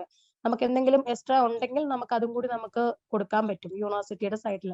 അങ്ങനെയാണെങ്കിൽ നമ്മുടെ ഡോക്യുമെന്റ്സ് നമുക്ക് പറഞ്ഞ നോർമൽ ഡിഗ്രി മാത്രമല്ലാതെ നമ്മുടെ യൂണിവേഴ്സിറ്റി സൈഡിൽ നിന്നോ അല്ലെങ്കിൽ നമ്മുടെ കോളേജ് സൈഡ് സ്കൂൾ സൈഡിലൊക്കെ നമുക്ക് എക്സ്ട്രാ കരിക്കുലർ ആക്ടിവിറ്റീസ് ഉണ്ടെങ്കിൽ അത് നമുക്ക് അപ്ലിക്കേഷൻ ടൈമിൽ മൂവ് ചെയ്യുവാണെങ്കിൽ കുറച്ചും കൂടി അഡ്മിഷൻ പ്രോസസ്സ് നമുക്ക് കിട്ടാൻ ചാൻസസ് കൂടുതലുണ്ട്. എന്നുവെച്ചാൽ ഏറ്റവും കൂടുതൽ സ്റ്റുഡന്റിന്റെ കരിയറിന് കൂടുതൽ പ്രയോറിറ്റി കൊടുക്കുന്നതാണ് USA. നെക്സ്റ്റ് ഞാൻ പറഞ്ഞായിരുന്നു, നമ്മൾ normally 16 years education background accept ചെയ്യുന്നു. അതുപോലെ തന്നെയാണ് 12+3 നമ്മുടെ ഇന്ത്യൻ സ്റ്റഡി എന്ന് പറയുന്നത് നോർമൽ. നമ്മൾ +2 കഴിഞ്ഞിട്ട് 3 വർഷത്തെ നോർമൽ ഡിഗ്രിയാണ് എടുക്കുന്നത്. ഇങ്ങനെയുള്ള യൂണിവേഴ്സിറ്റിയിലും നമ്മുടെ ഈ ഒരു കോഴ്സ് ഓപ്ഷൻസും നമുക്ക് മാസ്റ്റേഴ്സ് എടുക്കാനായിട്ട് USA അക്സെപ്റ്റ് ചെയ്യുന്നുണ്ട്. 3 years ബാച്ചിലർ ഡിഗ്രി അക്സെപ്റ്റ് ചെയ്യുന്ന ഒത്തിരി യൂണിവേഴ്സിറ്റീസ് ഉണ്ട്. പ്രൈവറ്റ് ഇൻസ്റ്റിറ്റ്യൂഷനും ഉണ്ട്, ഗവൺമെന്റ് ഇൻസ്റ്റിറ്റ്യൂഷൻ എല്ലാം ഉണ്ട്. അതിന്റെ ഒരു പ്രോസസ്സ് നമുക്ക് കമ്പ്യൂട്ടറോ MBA ഹെൽത്ത് കെയറോ കുറെ പ്രോഗ്രാംസ് അവൈലബിൾ ആണ്. Normally stem courses non stem courses എന്ന് പറഞ്ഞ രണ്ടായിട്ടാണ് അവിടെ തിരിച്ചിരിക്കുന്നത്. 2 types ഓഫ് കോഴ്സസ് ആണ് available. Stem courses means science, engineering, അതുപോലെ ടെക്നോളജി ബേസ് ചെയ്തിട്ടുള്ള കോഴ്സസ് ഉണ്ട്. ഈ പറഞ്ഞ നഴ്സിംഗ്, പാരാമെഡിക്കൽ, മെഡിക്കൽ അങ്ങനത്തെ റിലേറ്റഡ് ഉള്ള പ്രോഗ്രാംസ് ഉണ്ട്. അങ്ങനെ 2 types ഓഫ് കോഴ്സസ് ആണ് അവൈലബിലിറ്റി ഉള്ളത്. പിന്നെ അഡ്മിഷൻ വിത്തൗട്ട് GRE ഞാൻ ഓൾറെഡി പറഞ്ഞു. GRE GMATയുടെ സ്കോർ ഇല്ലെങ്കിലും നമുക്ക് ഒത്തിരി യൂണിവേഴ്സിറ്റി നമുക്ക് അപ്ലിക്കേഷൻ തരുന്നുണ്ട്. സ്റ്റുഡന്റിന് TOEFL IELTS സ്കോർ കുറവാണെങ്കിൽ പാത്ത് വേ പ്രോഗ്രാംസ് എടുക്കാം. പക്ഷെ പാത്ത് വേ പ്രോഗ്രാംസ് എടുക്കുമ്പോഴത്തേക്കുള്ള പ്രോബ്ലംസ് എന്താണെന്ന് വെച്ചിട്ടുണ്ടെങ്കിൽ ഇവരൊരു ജസ്റ്റ് പാത്ത് വേ ആണ് 1 year പ്രോഗ്രാം എടുത്ത് പിന്നെയും UG എടുത്ത് പിന്നെ ട്രാൻസ്ഫർ സർട്ടിഫിക്കറ്റ് കുറച്ച് ടൈം എടുക്കും. അതുകൊണ്ട് നമ്മൾ 2 ഓപ്ഷനെ നമ്മൾ കൊടുക്കുന്നുള്ളൂ. ഗ്രീൻ വേൾഡ് എഡ്യൂമീസ് കൊടുക്കുന്നത് ഒന്ന് direct UG and PG programs മാത്രം അലോ ചെയ്യുന്നുള്ളൂ. ഓക്കെ, ഇപ്പോൾ നമ്മൾ ഒരു സ്റ്റുഡന്റ് മാസ്റ്റേഴ്സ് പഠിക്കുമ്പോഴത്തേക്കും നമ്മൾ എല്ലാവരും കൂടുതൽ ചോദിക്കുന്നുണ്ട് USA സ്റ്റേ ബാക്ക് ഉണ്ടോ, അതുപോലെ തന്നെ അവർക്ക് പാർട്ട് ടൈം ലീഗലി അലൗഡ് ഉണ്ടോ. ഇത് ചോദിക്കുമ്പോൾ ഒന്ന് ക്ലാരിറ്റി ആയിട്ട് മനസ്സിലാക്കിക്കൊള്ളുക. മാസ്റ്റേഴ്സ് പഠിക്കുന്ന സ്റ്റുഡൻസിന് പ്രത്യേകിച്ച് 2 types ഓഫ് ഒരു വർക്ക് റൈറ്റ്സ് ആണ് അവിടെ ഉള്ളത്. ഓൺ ക്യാമ്പസ് ഉണ്ട്, ഓഫ് ക്യാമ്പസ് ഉണ്ട്. പഠിച്ചുകൊണ്ടിരിക്കുമ്പോഴത്തേക്കും തന്നെ ഓൺ ക്യാമ്പസ് എന്ന് വെച്ച് കഴിഞ്ഞാൽ നമുക്ക് നോർമലി അവിടെ പഠിച്ചുകൊണ്ടിരിക്കുമ്പോഴത്തേക്കും തന്നെ ഇന്റേൺഷിപ്പ്, അതുപോലെ fellowship, research oriented programs, trainee ആയിട്ട് ഒക്കെ തന്നെ അവിടെ വർക്ക് ചെയ്യാൻ ഓപ്ഷൻസ് ഉണ്ട്. ഓൺ ക്യാമ്പസിൽ പാർട്ട് ടൈം ആയിട്ട് നമുക്ക് മിനിമം 20 hours ആണ് പെർ വീക്ക് വർക്ക് ചെയ്യാനുള്ള ഓപ്ഷൻ അലൗഡ്. ഹോളിഡേ ടൈമിൽ 40 hours വരെ വർക്ക് ചെയ്യാനുള്ള ഓപ്ഷൻസ് അലൗഡ് ആണ് USA. 2 types ഓൺ ക്യാമ്പസ് ഉണ്ട്, ഓഫ് ക്യാമ്പസ് ഉണ്ട്. ഓൺ ക്യാമ്പസിൽ മിനിമം ഒരു 9 month എങ്കിലും അവിടെ പഠിച്ച് ഏകദേശം നമുക്ക് ഒരു F1 വിസ ആണ് ലാസ്റ്റ് അത് പറയാം ഡിസ്കസ് ചെയ്യുമ്പോൾ. മാസ്റ്റേഴ്സിൽ പാർട്ട് ടൈം ആയിട്ട് ജോബ് അലൗഡ് ആയിട്ടുള്ളത് ഓൺ ക്യാമ്പസ്, ഓഫ് ക്യാമ്പസ് ആണ്. ഓൺ ക്യാമ്പസിലാണെങ്കിൽ റിസർച്ച് അസിസ്റ്റന്റ്ഷിപ്പ്, ടീച്ചിങ് അസിസ്റ്റന്റ്ഷിപ്പ്, അതുപോലെ ഗ്രാജുവേറ്റ് അസിസ്റ്റന്റ്ഷിപ്പ് ഇങ്ങനെയാണ് ഡിവൈഡ് ചെയ്തിരിക്കുന്നത്. പാർട്ട് ടൈം ആയിട്ട് വർക്ക് ചെയ്യാനുള്ള ഓപ്ഷൻസ് അലൗഡ് ആണ്. ലീഗലി 20 മണിക്കൂറാണ് പാർട്ട് ടൈം ആയിട്ട് സ്റ്റുഡന്റ് ക്ലാസ് ഉണ്ട്, ഡെയിലി ക്ലാസ്സസ് ഉണ്ട്. അപ്പൊ അവർക്ക് ഏത് വേണേലും അവർക്ക് ചേഞ്ച് ചെയ്യാനുള്ള ഓപ്ഷൻസ് അലൗഡ് ആണ് USA. Daily class normal hours എന്ന് പറയുമ്പോഴത്തേക്കും നോർമൽ മൺഡേ ടു ഫ്രൈഡേ വരെ നോർമൽ ക്ലാസ് ഉണ്ട്. അതല്ലാതെ ഈവനിങ് ബാച്ച് ഉണ്ട്. Morning normally 20 hours per week അവർക്ക് വർക്ക് ചെയ്യാനുള്ള ഓപ്ഷൻസ് അലൗഡ് ആണ്. അതുപോലെ തന്നെ വീക്കെൻഡ് ക്ലാസ് ഉണ്ട്. വീക്ക്ലി 3 days ഒക്കെ ഉള്ള ക്ലാസ്സസ് ഉണ്ട്. അപ്പൊ എങ്ങനെ വേണമെങ്കിലും അവർക്ക് ആ ഒരു വർക്കിന്റെ പാറ്റേൺ അവർക്ക് സെലക്ട് ചെയ്യാനുള്ള ഓപ്ഷൻസ് USA അവർക്ക് കൊടുത്തിട്ടുണ്ട്. യൂണിവേഴ്സിറ്റി പ്രൊവൈഡ് ചെയ്യുന്നുണ്ട്. എങ്ങനെ പോയാലും ലീഗലി 20 മണിക്കൂറാണ് part time option allowed. Holiday ടൈമിൽ അവർക്ക് 40 hours വരെ വർക്ക് ചെയ്യാനുള്ള ഓപ്ഷൻസ് അലൗഡ് ആണ്. Next page.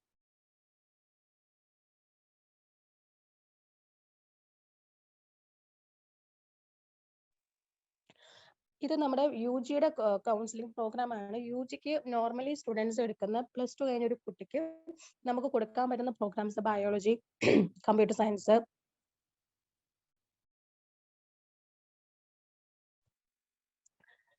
Fashion, business related programs, health science, robotics. ഇപ്പൊ കൂടുതൽ നമുക്കിപ്പോ തന്നെ ഗൂഗിളിൽ അല്ലാതൊക്കെ തന്നെ ഒത്തിരി സെർച്ച് ചെയ്ത് അറിയാം. ആർട്ടിഫിഷ്യൽ ഇന്റലിജൻസ്, മെഷീൻ ലേണിംഗ്, പുതിയ പ്രോഗ്രാംസ് കൂടുതൽ വരുന്നുണ്ട്. അപ്പൊ നിങ്ങൾ ഇന്നലെയൊക്കെ ഒരു 2 days ആയിട്ട് ശശി തരൂർ നമ്മുടെ മന്ത്രിയുടെ നിങ്ങളൊരു മെസ്സേജ് കേട്ടിട്ടുണ്ടോ എന്ന് എനിക്ക് അറിയത്തില്ല. നിങ്ങൾ ആരെങ്കിലും കേട്ടിട്ടില്ലെങ്കിൽ യൂട്യൂബിൽ ഒന്ന് സെർച്ച് ചെയ്യാം. പക്ഷെ ഇപ്പോഴത്തെ 2030 എന്നുവെച്ചാൽ അത്ര അഡ്വാൻസ്ഡ് ആയിട്ടാണ് ഓരോ യൂണിവേഴ്സിറ്റിയും ഓരോ കൺട്രിയും അവരൊരു സിലബസ് പാറ്റേൺ പ്രിപ്പയർ ചെയ്യുന്നത്. പക്ഷെ ഇപ്പൊ നമ്മൾ നോർമലി പഠിച്ചുകൊണ്ടിരിക്കുന്ന ഒരു സ്റ്റഡി പ്രോഗ്രാംസ് അല്ല. ആഫ്റ്റർ 23 എന്ന് പറഞ്ഞ് 2030 കുട്ടികൾ പഠിക്കുന്ന പ്രോഗ്രാംസിന്റെ ഒരു പ്രോഗ്രാം ലിസ്റ്റ് വന്നിട്ടുണ്ട്. എന്നുവെച്ചാൽ ഇപ്പൊ റിസർച്ച് ചെയ്ത് ഒരു ഓക്സ്ഫോർഡ് യൂണിവേഴ്സിറ്റിയിൽ അതുപോലെ പല യൂണിവേഴ്സിറ്റിയിലും റിസർച്ച് ചെയ്ത് അവരെടുത്തിരിക്കുന്ന കുറെ പ്രോഗ്രാംസ് ഉണ്ടല്ലോ. മെഷീൻ ലേണിംഗ് അതുപോലെ ആർട്ടിഫിഷ്യൽ ഇന്റലിജൻസ് മാത്രമല്ല കുറെ പ്രോഗ്രാംസ് അഡ്വാൻസ്ഡ് ആയിട്ട് റിസർച്ച് ഓറിയന്റഡ് ആയിട്ട് എന്തൊക്കെയാണ് പുതിയതായിട്ട് ഇനി വരുന്ന ജനറേഷന് അവർക്ക് എന്തൊക്കെയാണ് പറ്റുന്നത്, എന്തൊക്കെ പ്രോഗ്രാംസ് ആണ് പുതിയതായിട്ട് വരാൻ പോകുന്നത് എന്നുള്ള ഒരു ഐഡന്റിഫിക്കേഷൻ ഒരു സർവേ ഒക്കെ എടുത്ത് കൂടുതലായിട്ടുള്ള പ്രോഗ്രാംസ് ഇൻട്രൊഡ്യൂസ് ചെയ്യുന്നുണ്ട്. ഇനി നോർമൽ അപ്കമിങ് വരുന്ന ഇയറിലൊക്കെ തന്നെ അത് യൂണിവേഴ്സിറ്റിയിലൊക്കെ തന്നെ അത് പ്രോഗ്രാം ഇൻക്ലൂഡിങ് ആയിരിക്കും. അപ്പോൾ എപ്പോഴും നമ്മൾ ഇവിടുത്തെ ഒരു ഇന്ത്യൻ സ്റ്റഡി സിസ്റ്റം അല്ല എപ്പോഴും നമ്മൾ എബ്രോഡ് ഏത് എബ്രോഡ് എടുത്താലും എവരി 6 months ഒരു സിലബസ് ആയിക്കോട്ടെ ആ ടീച്ചിങ് മെത്തേഡ് ആയിക്കോട്ടെ ടോട്ടലി ഡിഫറെന്റ് ആണ്. എവരി 6 month സിലബസ് അപ്ഡേഷൻ ആവും. ന്യൂ അപ്ഡേഷനും അതുപോലെ ന്യൂ ടെക്നോളജി ഇന്നോവേറ്റീവ് ആയിട്ടുള്ള പ്രോഗ്രാംസും കാര്യങ്ങളൊക്കെയാണ് ആഡ് ഓൺ ചെയ്യുന്നത്. അതുപോലെ ആർട്സ്, എഞ്ചിനീയറിംഗ്, ഹെൽത്ത്, റോബോട്ടിക്സ്, എൻവയോൺമെന്റൽ സയൻസ്, ടെക്നോളജി റിലേറ്റഡ് ആയിട്ടുള്ള പുതിയ പുതിയ പ്രോഗ്രാംസ് ആണ് ഓരോ ഇൻടേക്കിലും ഇൻട്രൊഡ്യൂസ് ചെയ്യുന്നത് UG പ്രോഗ്രാംസിന്. Next page. Okay, university list ആണ്. Okay, next page. ഓക്കെ, നമ്മളിപ്പം മാസ്റ്റേഴ്സിന്റെ ഒരു എൻട്രി ക്രൈറ്റീരിയ എന്തൊക്കെയാണ് വേണ്ടതെന്നുള്ളത് നോക്കി. അറ്റ് ദ സെയിം ടൈം UGയുടെ പ്രോഗ്രാം ഒരു +2 കഴിഞ്ഞ ഒരു സ്റ്റുഡൻസിന് വേണ്ട ഡോക്യുമെന്റ്സ് ആണ്, വേണ്ട ക്രൈറ്റീരിയ, ഒരു എലിജിബിലിറ്റി ക്രൈറ്റീരിയ എന്താണ് റിക്വയർമെന്റ്സ് എന്നുള്ളത് +2 കഴിഞ്ഞ ഒരു കുട്ടിക്ക് എടുക്കാവുന്ന 2 ഓപ്ഷൻ ആണുള്ളത്. ഞാൻ ഓൾറെഡി ഫസ്റ്റ് പാറ്റേൺ പഠിച്ചു. ടൈപ്പ് ഓഫ് എഡ്യൂക്കേഷൻ എന്താണ്, ടൈപ്പ് ഓഫ് കോഴ്സും പറഞ്ഞിരുന്നു. അതിലൊന്നാണ് +2 കഴിഞ്ഞ കുട്ടിക്ക് 2 ഓപ്ഷൻ ഉണ്ട്. ഒന്ന് അസോസിയേറ്റ് ഡിഗ്രി എടുക്കാം, normal diploma programs 2 years diploma program എടുത്തിട്ട് ട്രാൻസ്ഫർ ചെയ്യണമെങ്കിൽ ട്രാൻസ്ഫർ ചെയ്യാം. അതല്ല എങ്കിൽ 2 years അസോസിയേറ്റ് കഴിഞ്ഞിട്ട് പിന്നെ ഒരു ഗ്രാജുവേറ്റ് പ്രോഗ്രാംസിൽ എൻ്റർ ആവണം. അതല്ല എങ്കിൽ അടുത്ത ഓപ്ഷൻ എന്ന് പറയുന്നത് +2 കഴിഞ്ഞ ഒരു സ്റ്റുഡൻസിന് ബാച്ചിലർ ഡിഗ്രി എടുക്കാൻ പറ്റും. 4 yearsന്റെ ബാച്ചിലർ ഡിഗ്രി ആണ് USL ഉള്ളത്. 4 വർഷത്തെ ബാച്ചിലർ ഡിഗ്രി എടുക്കാം. ഈ 2 ഓപ്ഷൻ ആണ് +2 കഴിഞ്ഞ ഒരു സ്റ്റുഡൻസിന് അഡ്മിഷൻ എടുക്കാനായിട്ട് USL പറ്റുന്നത്. അക്കാഡമിക് പെർസെൻറ്റേജ് 58 and above ആണ്. അതുപോലെ IELTS അക്സെപ്റ്റ് ചെയ്യുന്നുണ്ട്. സാറ്റിന്റെ സ്കോർ ചോദിക്കുന്നത് മോസ്റ്റ്ലി ചോദിക്കുന്നത് UGയുടെ അണ്ടർ ഗ്രാജുവേറ്റിന്റെ പ്രോഗ്രാം എടുക്കാനായിട്ട്. മാസ്റ്റേഴ്സിന് ചോദിക്കത്തില്ല. UGക്കാണ് ഏറ്റവും കൂടുതലായിട്ട് കണ്ടുവരുന്നത്. സാറ്റ് അല്ലെങ്കിൽ ACTയുടെ സ്കോർ ആണ് മോസ്റ്റ്ലി യൂണിവേഴ്സിറ്റിയുടെ റിക്വയർമെന്റ്സിൽ ചോദിക്കുവാണെങ്കിൽ മാത്രം അത് കൊടുത്താൽ മതി. സാറ്റ് മാൻഡേറ്ററി ആണോ മാഡം? SAT മാൻഡേറ്ററി ആണോ? SAT മാൻഡേറ്ററി ആയിട്ട് ചോദിക്കുന്ന യൂണിവേഴ്സിറ്റിയിൽ കൊടുക്കണം. മോസ്റ്റ്ലി അത് UG പ്രോഗ്രാംസിനാണ് കൂടുതൽ ചോദിച്ചു വരുന്നത്. എല്ലാ കോഴ്സസിനും അത് കമ്പൽസറി അല്ല. എടുക്കുന്ന ചില റാങ്ക്ഡ് യൂണിവേഴ്സിറ്റിയും അത് ഡിപ്പെൻസ് യൂണിവേഴ്സിറ്റിയുടെ റിക്വയർമെന്റ്സിൽ വേണമെങ്കിൽ മാത്രം സാറ്റിന്റെ സ്കോർ കൊടുത്താൽ മതി. GRE GMAT പോലെയാണ് SATയും അതുപോലെ ACTയുടെ സ്കോർ UGയിൽ ചോദിക്കുന്നത്. ക്ലിയർ ആയോ സാർ? ക്ലിയർ ആയി. പക്ഷെ സാറ്റ് എഴുതുന്നതിന് പ്രിപ്പറേഷൻ വേണ്ട, ഒരു 3 months എങ്കിലും പ്രിപ്പറേഷൻ വേണ്ടേ? വേണം. ഞാനത് കവർ ചെയ്യുന്നുണ്ട്. നെക്സ്റ്റ് എന്തൊക്കെയാണെന്നുള്ളത് സാറ്റിന്റെയും ACTയുടെയും ഞാൻ ബ്രീഫായിട്ട് പറഞ്ഞുതരാം എന്തൊക്കെയാണെന്നുള്ളത്. ഓക്കെ, ബാച്ചിലർ ഡിഗ്രിക്ക് മെയിൻലി ചോദിക്കുന്നതാണ് SAT അതുപോലെ ACTയുടെ ആണ് മാർക്ക് ചോദിക്കുന്നത്. ഇത് എല്ലാ യൂണിവേഴ്സിറ്റിയും ചോദിക്കാറില്ല. ചോദിക്കുന്ന യൂണിവേഴ്സിറ്റി നമ്മൾ എടുക്കുന്ന പർട്ടിക്കുലർ ആയിട്ടുള്ള കോഴ്സ്, ഇപ്പൊ മെഡിസിൻ അങ്ങനെയുള്ള റിലേറ്റഡ് പ്രോഗ്രാംസ് ഒക്കെ ആണെങ്കിൽ പാരാമെഡിക്കൽ കോഴ്സസ് ഓരോ UGക്കാണ് കമ്പൽസറി ആയിട്ട് വേണ്ടത് SAT ACT. പക്ഷെ അത് എല്ലാ യൂണിവേഴ്സിറ്റിയിലും ചോദിക്കുന്നില്ല. പക്ഷെ അത് പഠിക്കുന്നതാണ്. SATയുടെ ഒരു കോഴ്സ് പർട്ടിക്കുലർ ആയിട്ടുള്ള യൂണിവേഴ്സിറ്റിയിൽ നമുക്ക് വേണമെങ്കിൽ ഓരോ സ്റ്റുഡന്റ് പറയില്ല എനിക്ക് ഇന്ന യൂണിവേഴ്സിറ്റി തന്നെ അഡ്മിഷൻ വേണമെന്ന്. അപ്പൊ ആ ഒരു യൂണിവേഴ്സിറ്റിയിൽ എൻട്രി ക്രൈറ്റീരിയയിൽ SAT അല്ലെങ്കിൽ ACTയുടെ സ്കോർ കമ്പൽസറി വേണമെങ്കിൽ നമ്മളത് തീർച്ചയായിട്ടും അത് ഹാൻഡ് ഓവർ ചെയ്യണം, അത് സബ്മിറ്റ് ചെയ്യണം. നോർമൽ ബാച്ചിലർ ഡിഗ്രിയിൽ ഈ പറഞ്ഞ IELTS, TOEFL, PTE, ഡൂലിംഗും കോഴ്സ് അക്സെപ്റ്റ് ചെയ്യുന്നുണ്ട്, സ്കോർ അക്സെപ്റ്റ് ചെയ്യുന്നുണ്ട്. SAT ACT ചോദിക്കുന്നത് മെയിൻലി ചോദിക്കുന്നത് UGയുടെ അഡ്മിഷൻ പ്രോസസ്സിന് മാത്രമാണ്. PGക്ക് ചോദിക്കത്തില്ല. Next page.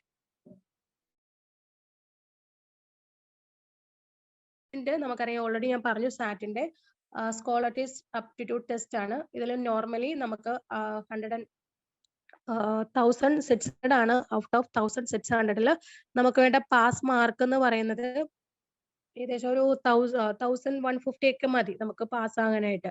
അപ്പൊ ഇതിന്റെ ഒരു ഡ്യൂറേഷൻ 3 hours ആണ്.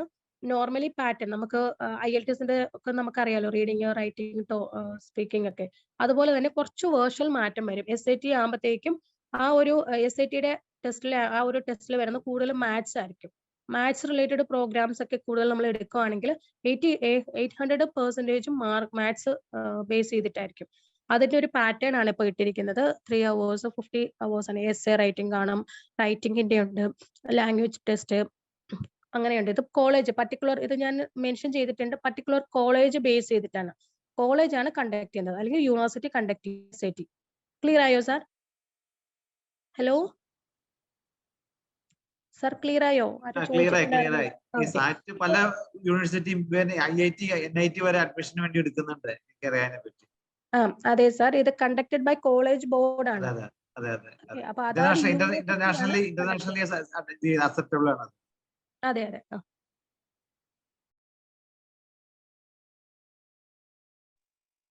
ഓക്കെ, ഇത് സാറ്റ് അത് കണ്ടക്ട് ചെയ്യുന്ന കോളേജാണ്. കോളേജ് അല്ലെങ്കിൽ ഏതെങ്കിലും പ്രൈവറ്റ് ഇൻസ്റ്റിറ്റ്യൂഷൻ അല്ലെങ്കിൽ ഗവൺമെന്റ് ഇൻസ്റ്റിറ്റ്യൂഷൻ, അതായത് യൂണിവേഴ്സിറ്റിയാണ് കണ്ടക്ട് ചെയ്യുന്നത് സാറ്റിൻ്റെത്. ഓക്കെ, അതിൽ വരുന്ന എക്സാം ഫീസിന്റെ കാര്യങ്ങളുണ്ട്. ഏതൊക്കെയാണ് സെന്റേഴ്സ് കണ്ടക്ട് ചെയ്യുന്നത്, ഇന്ത്യയിൽ അതിന്റെ സെന്റേഴ്സ് ഒക്കെ ഉണ്ട്. ആ സെന്റർ ആണ് നാഗ്പൂർ, ബാംഗ്ലൂർ, ചെന്നൈ, കൊച്ചിൻ, കൊടൈക്കനാൽ, കൊൽക്കത്ത, മുംബൈ ഒക്കെ ഉണ്ട്. പൂനെ, രാംപൂരിലൊക്കെ തന്നെ ഇതിന്റെ സെന്റർ ഉണ്ട്. ആ ഒരു ഇവരുടെ ഡിപ്പെൻസ്, ഇന്ത്യയിൽ അതിന്റെയൊക്കെ സെന്റർ ഉണ്ടെങ്കിലും ആ ഒരു യൂണിവേഴ്സിറ്റിയിൽ, പർട്ടിക്കുലർ യൂണിവേഴ്സിറ്റിയിലാണ് ആപ്ലിക്കേഷൻ മൂവ് ചെയ്യുന്നതെങ്കിൽ നമുക്ക് എക്സാം അറ്റൻഡ് ചെയ്യണം. അതിനുള്ള സെന്റേഴ്സ് ഒക്കെ തന്നെ ഇന്ത്യയിൽ അലൗഡ് ആണ്. അപ്പൊ അതിന്റെ വാലിഡിറ്റി, SATയുടെ വാലിഡിറ്റി 5 years ആണ്. ഓക്കെ, മാർച്ച് അത് കണ്ടക്ട് ചെയ്യുന്നത് every year March, May, October, December ആ ഒരു നോർമൽ ടൈമിലാണ് SATയുടെ എക്സാം കണ്ടക്ട് ചെയ്യുന്നത്. അപ്പൊ നമ്മൾ നേരത്തെ നോക്കി വെക്കുക, ഏതൊക്കെ യൂണിവേഴ്സിറ്റിയിലാണ് ആ ഒരു സ്കോർ അക്സെപ്റ്റ് ചെയ്യുന്നത് നോക്കി വെക്കുകയാണെങ്കിൽ നേരത്തെ പ്രിപ്പയർ ചെയ്യാം. അല്ലെങ്കിൽ അഡ്മിഷൻ എടുത്തിട്ട് പിന്നെ പോയി SATയുടെ അഡ്മിഷൻ പ്രിപ്പയർ ചെയ്യുമ്പോൾ നമുക്ക് പിന്നെ ഇന്ത്യക്ക് മിസ്സാകും. അതുകൊണ്ട് അണ്ടർ ഗ്രാജുവേറ്റ് പ്രോഗ്രാംസ് എടുക്കുകയാണെങ്കിൽ അവർക്ക് ഫസ്റ്റ് ഒരു ഇന്റിമേഷൻ കൊടുത്തേക്കുക, SATയുടെ സ്കോർ അല്ലെങ്കിൽ ACTയുടെ സ്കോർ. Next page.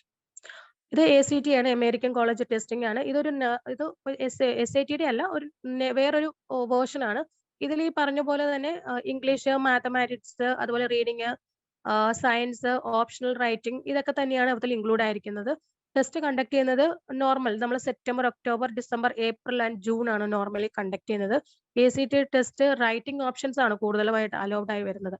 അതുകൊണ്ട് നമ്മൾ പഠിച്ചുകൊണ്ടിരിക്കുന്ന കുട്ടികൾക്ക് ഈ 2 ഓപ്ഷൻ ആണ്. പക്ഷേ നോർമലി SAT ആണ് കൂടുതൽ ഇന്റർനാഷണൽ സ്റ്റുഡൻസിന് പ്രിപ്പയർ ചെയ്യുന്നത്. എന്ന് വെച്ചാൽ അവർക്ക് അതായിരിക്കും കുറച്ചും കൂടി കൺവീനിയന്റ് ആയിട്ട് ഫീൽ ചെയ്യത്തുള്ളൂ. അപ്പൊ ACT വേറൊരു വേർഷൻ ആണ്. അപ്പൊ അത് കുറച്ച് ടഫ് ആണ് കമ്പയർ ടു SAT.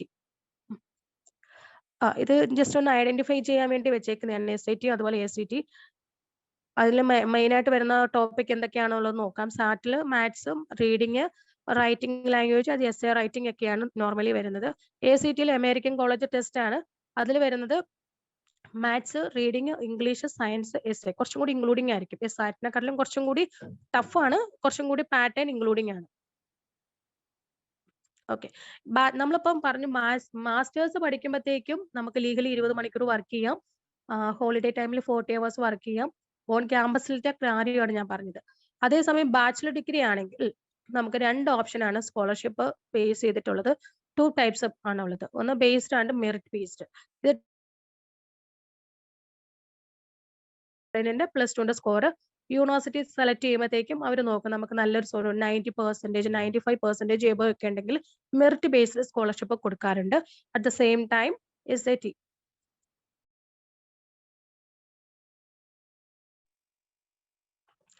SATയുടെ സ്കോർ ഇപ്പൊ SATക്ക് ഇപ്പൊ ഔട്ട് ഓഫ് 1600 ആണെങ്കിൽ ഒരു 1500 അല്ലെങ്കിൽ 1200, 1300 എബോ ആണ് സ്കോർ ഒരു സ്റ്റുഡന്റിന് കിട്ടിയെങ്കിൽ സാറ്റിന്റെ മെറിറ്റും അതുപോലെ അക്കാഡമിക് മെറിറ്റ് ബേസ് ചെയ്തിട്ട് 2 സ്കോളർഷിപ്പ് യൂണിവേഴ്സിറ്റി പ്രൊവൈഡ് ചെയ്യുന്നുണ്ട് ബാച്ചിലർ ഡിഗ്രിക്ക്. ഓക്കെ, ഇതിലിപ്പോ ഇനിയിപ്പോ നിങ്ങൾ ക്ലിയർ ആയിട്ട് അറിഞ്ഞിരിക്കേണ്ട കുറച്ച് കാര്യങ്ങളുണ്ട്. നമുക്ക് എന്താണ് അഡ്മിഷൻ, മാസ്റ്റേഴ്സിന് എന്തൊക്കെ വേണം, UGക്ക് എന്തൊക്കെ വേണം, UGക്ക് എന്തൊക്കെ സ്കോളർഷിപ്പ് കിട്ടും, മാസ്റ്റേഴ്സിൽ നമുക്ക് പാർട്ട് ടൈം എന്തൊക്കെയാണ് ഓപ്ഷൻസ് അവൈലബിൾ നോക്കി. ഇപ്പൊ ടൈപ്സ് ഓഫ് എംപ്ലോയ്മെന്റ് ആണ്. ഇപ്പൊ നമുക്കൊരു സ്റ്റുഡന്റ് വിസ ആപ്ലിക്കേഷൻ മൂവ് ചെയ്യുമ്പോഴത്തേക്ക് ഇപ്പൊ UG ആയിക്കോട്ടെ PG ആയിക്കോട്ടെ നോർമൽ EF1 സ്റ്റുഡന്റ് വിസ ആണ് ആപ്ലിക്കേഷൻ ചെയ്യുന്നത്. ഇതിന്റെ വാലിഡിറ്റി എന്ന് പറയുന്നത് ഏകദേശം 5 years ആണ്.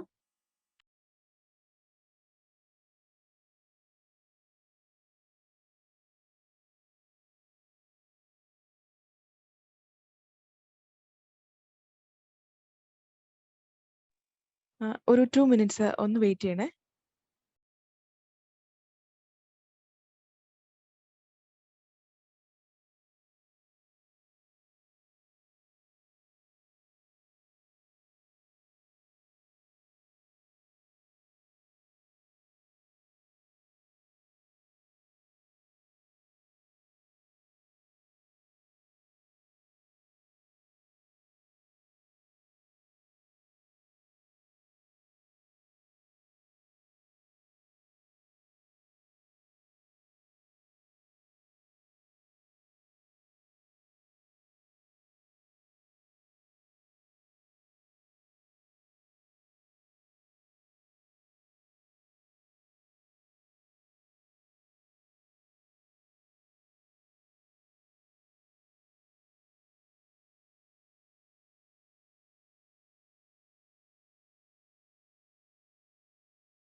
Sorry for the inconvenience. എനിക്ക് കുറച്ച് ത്രോട്ടിന്റെ പ്രോബ്ലം ഉള്ളത് കൊണ്ടാണ് ഞാൻ ഇച്ചിരി ബ്രേക്ക് എടുത്തത്.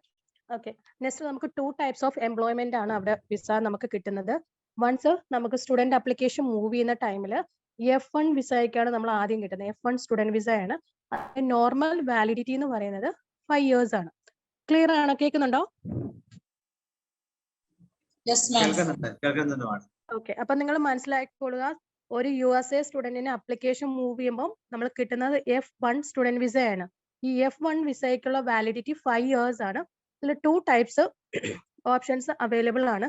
ഓൺ ക്യാമ്പസ് എംപ്ലോയ്മെന്റ്, അവിടുത്തെ ഒരു വർക്ക് പാറ്റേൺ ആണ്. നമുക്ക് എങ്ങനെയൊക്കെ പാർട്ട് ടൈം ജോബ് ഓപ്ഷൻസ് ഉണ്ട്, എന്തൊക്കെയാണ് പാർട്ട് ടൈം ആയിട്ട് നമുക്ക് ചെയ്യാൻ പറ്റും, എങ്ങനെയാണ് അവിടുത്തെ ഒരു ജോബ് ഓപ്പർച്യൂണിറ്റി എങ്ങനെയെന്നാണ് നമ്മൾ ഡിസ്കസ് ചെയ്യാൻ പോകുന്നത്.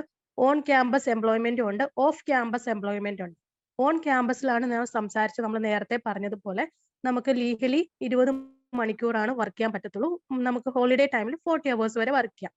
ഓഫ് ക്യാമ്പസ് എംപ്ലോയ്മെന്റ് എന്ന് പറയുന്നത് നമുക്കൊരു F1 സ്റ്റുഡന്റ് ഹോൾഡർ ആണെങ്കിൽ നോർമൽ 1 year കംപ്ലീറ്റ് ആയിരിക്കണം. എന്നുവെച്ചാൽ ഒരു ഇപ്പോൾ നമുക്കൊരു 3 വർഷം 36 month ആണ് ഒരു കുട്ടി കോഴ്സ് എടുക്കുന്നതെങ്കിൽ minimum academic year 1 year academic year complete ചെയ്ത് കഴിഞ്ഞിട്ട് നമുക്ക് ഇന്റർവ്യൂ ഒക്കെ അപ്ലൈ ചെയ്യുവാണെങ്കിൽ സ്പോൺസേഴ്സ് ആരെങ്കിലും സ്പോൺസർ നമുക്ക് വർക്ക് ചെയ്യാനുള്ള ഓപ്ഷൻസ് അലൗഡ് ആണ്.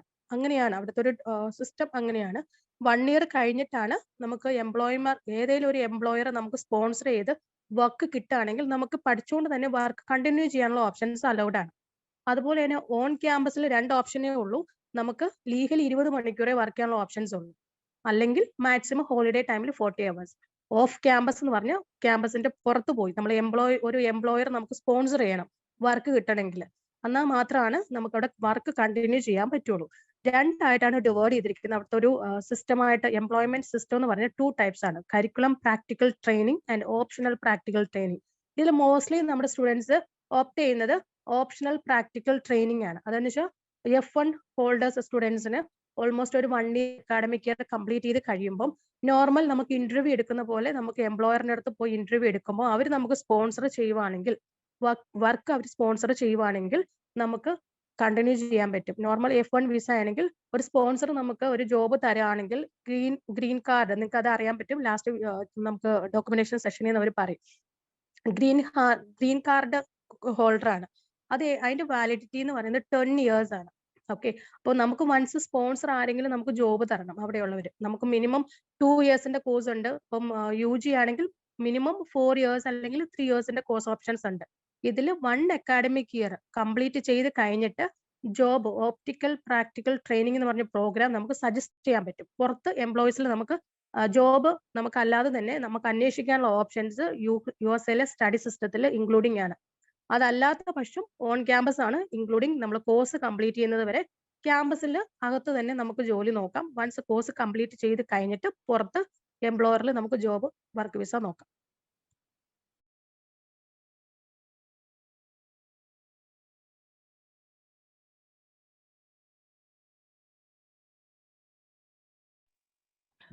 ഓക്കെ, ഇതിൽ ഓൺ ക്യാമ്പസ് എംപ്ലോയ്മെന്റ് ആണ്. നോർമലി ഞാൻ ഡിസ്കസ് ചെയ്ത പോലെ ഒരു നോർമൽ അവേഴ്സ് ആണ് ഇട്ടിരിക്കുന്നത്.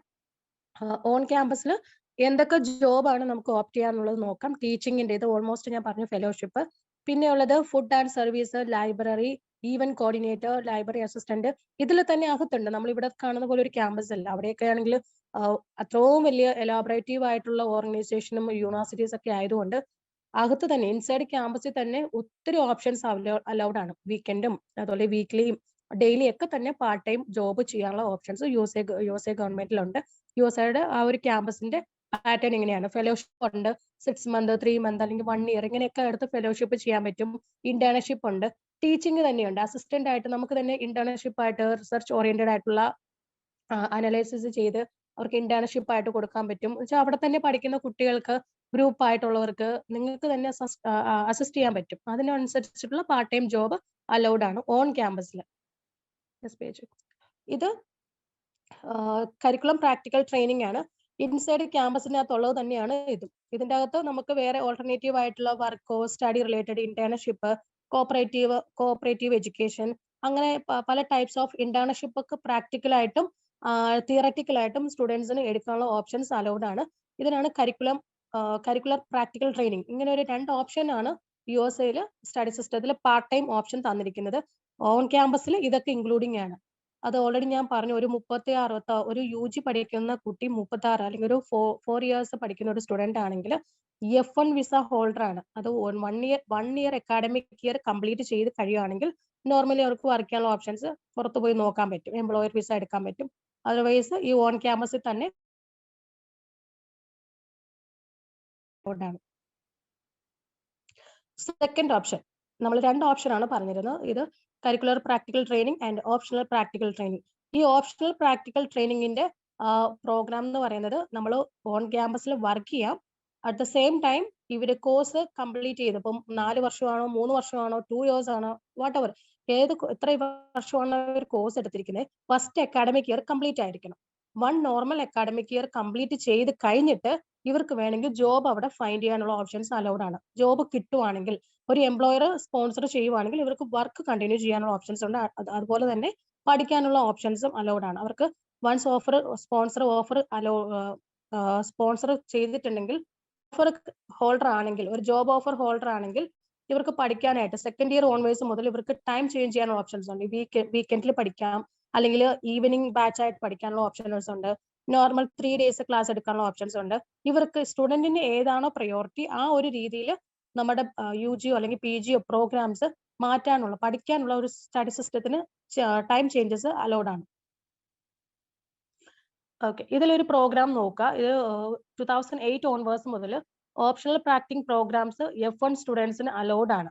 നമുക്ക് 1 year അക്കാഡമിക് ഇയർ കംപ്ലീറ്റ് ചെയ്തിട്ടുണ്ടെങ്കിൽ ആ സ്റ്റുഡന്റിന് പഠിക്കുന്ന അതേ റെലവെന്റ് ഫീൽഡിൽ തന്നെ വർക്ക് ചെയ്യാനുള്ള ഓപ്ഷൻസ് അലൗഡ് ആണ്. പക്ഷേ ലീഗലി 1 അക്കാഡമിക് ഇയർ കംപ്ലീറ്റ് ചെയ്തിരിക്കണം. ഇപ്പൊ 36 മാസം ആണെങ്കിൽ ആദ്യത്തെ 12 month കംപ്ലീറ്റ് ചെയ്ത് കഴിഞ്ഞിട്ട് ജോബ് അവർക്ക് പുറത്ത് ഓഫ് ക്യാമ്പസിൽ ജോബ് സെർച്ച് ചെയ്യാം.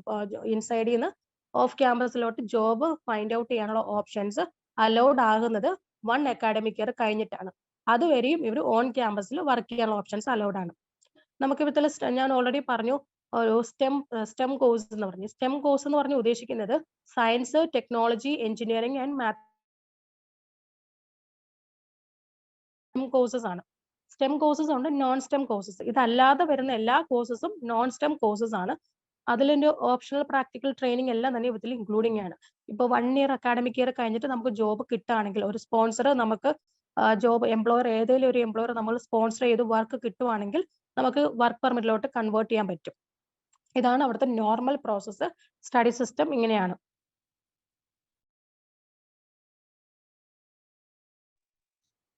ഓക്കെ, ഇതിൽ നമുക്ക് ട്യൂഷൻ ഫീസിന്റെ ആണ്. അപ്രോക്സിമേറ്റ്ലി USA 2 types ആണ്.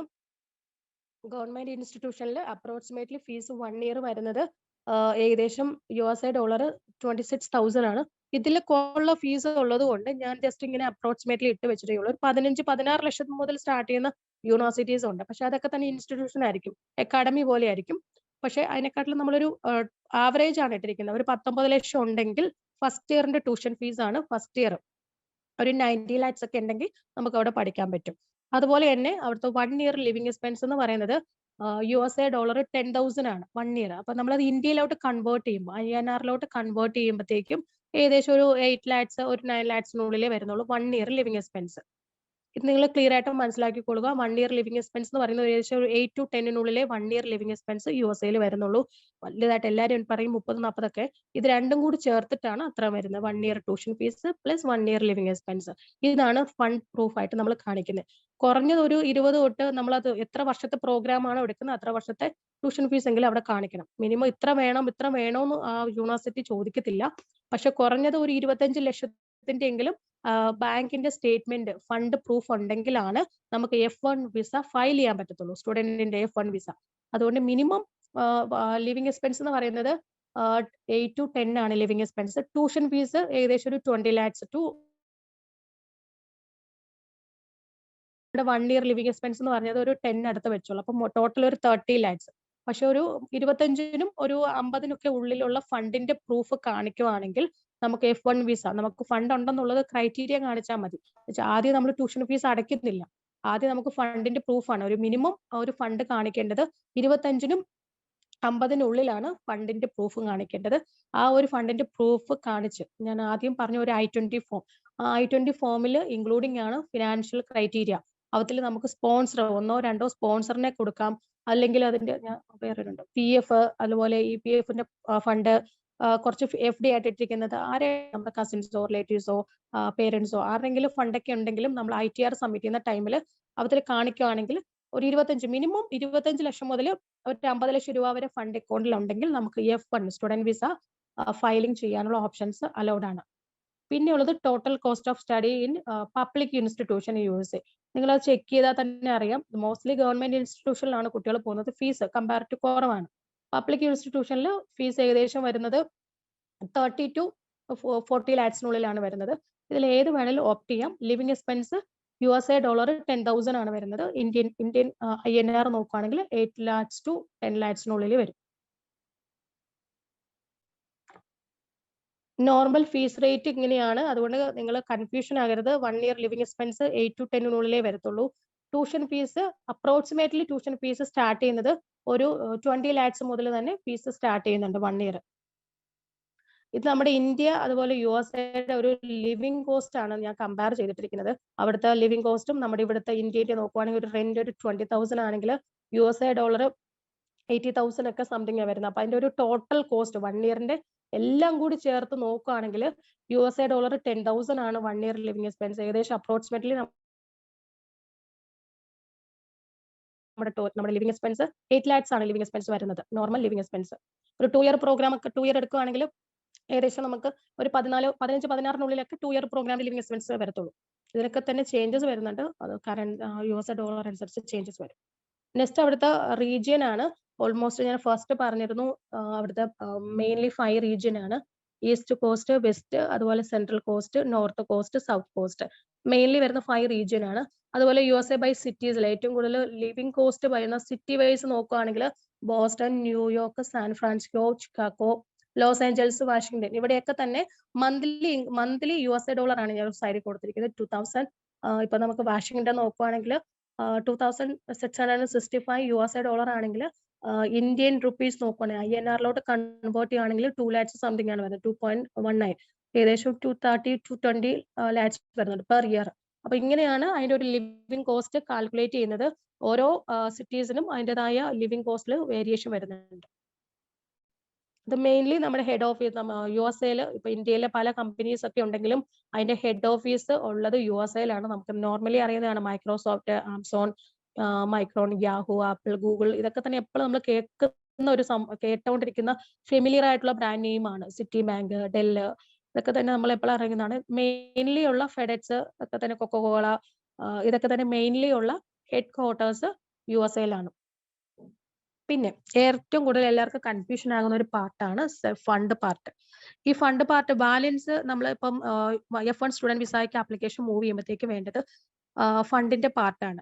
ഇതൊരു ഫണ്ട് പാർട്ട് എന്ന് പറയുമ്പോഴത്തേക്കും ക്ലിയർ ആയിട്ട് മനസ്സിലാക്കിക്കൊള്ളുക. സേവിങ്സ് അക്കൗണ്ടിലാണ് ഫണ്ട് മെയിൻറ്റെയിൻ ചെയ്യേണ്ടത്. അതിൽ പബ്ലിക്കോ പ്രൈവറ്റോ ഏതെങ്കിലും നാഷണലൈസ്ഡ് ബാങ്കിൽ മതി, നമുക്ക് ഫണ്ട് മെയിൻറ്റെയിൻ ചെയ്യാൻ പറ്റും. സേവിങ്സ് അക്കൗണ്ട് അല്ലെങ്കിൽ ഇൻകം ടാക്സ്, റിക്രൂട്ടിംഗ് ഡെപ്പോസിറ്റ് അല്ലെങ്കിൽ പോസ്റ്റ് ഡെപ്പോസിറ്റ് നമുക്ക് ബാങ്ക് അക്സെപ്റ്റ് ചെയ്യുന്നുണ്ട്. FD ആയിട്ടോ സേവിങ്സ് ആയിട്ടോ അക്കൗണ്ടിൽ ഫണ്ട് കാണിക്കാൻ പറ്റും.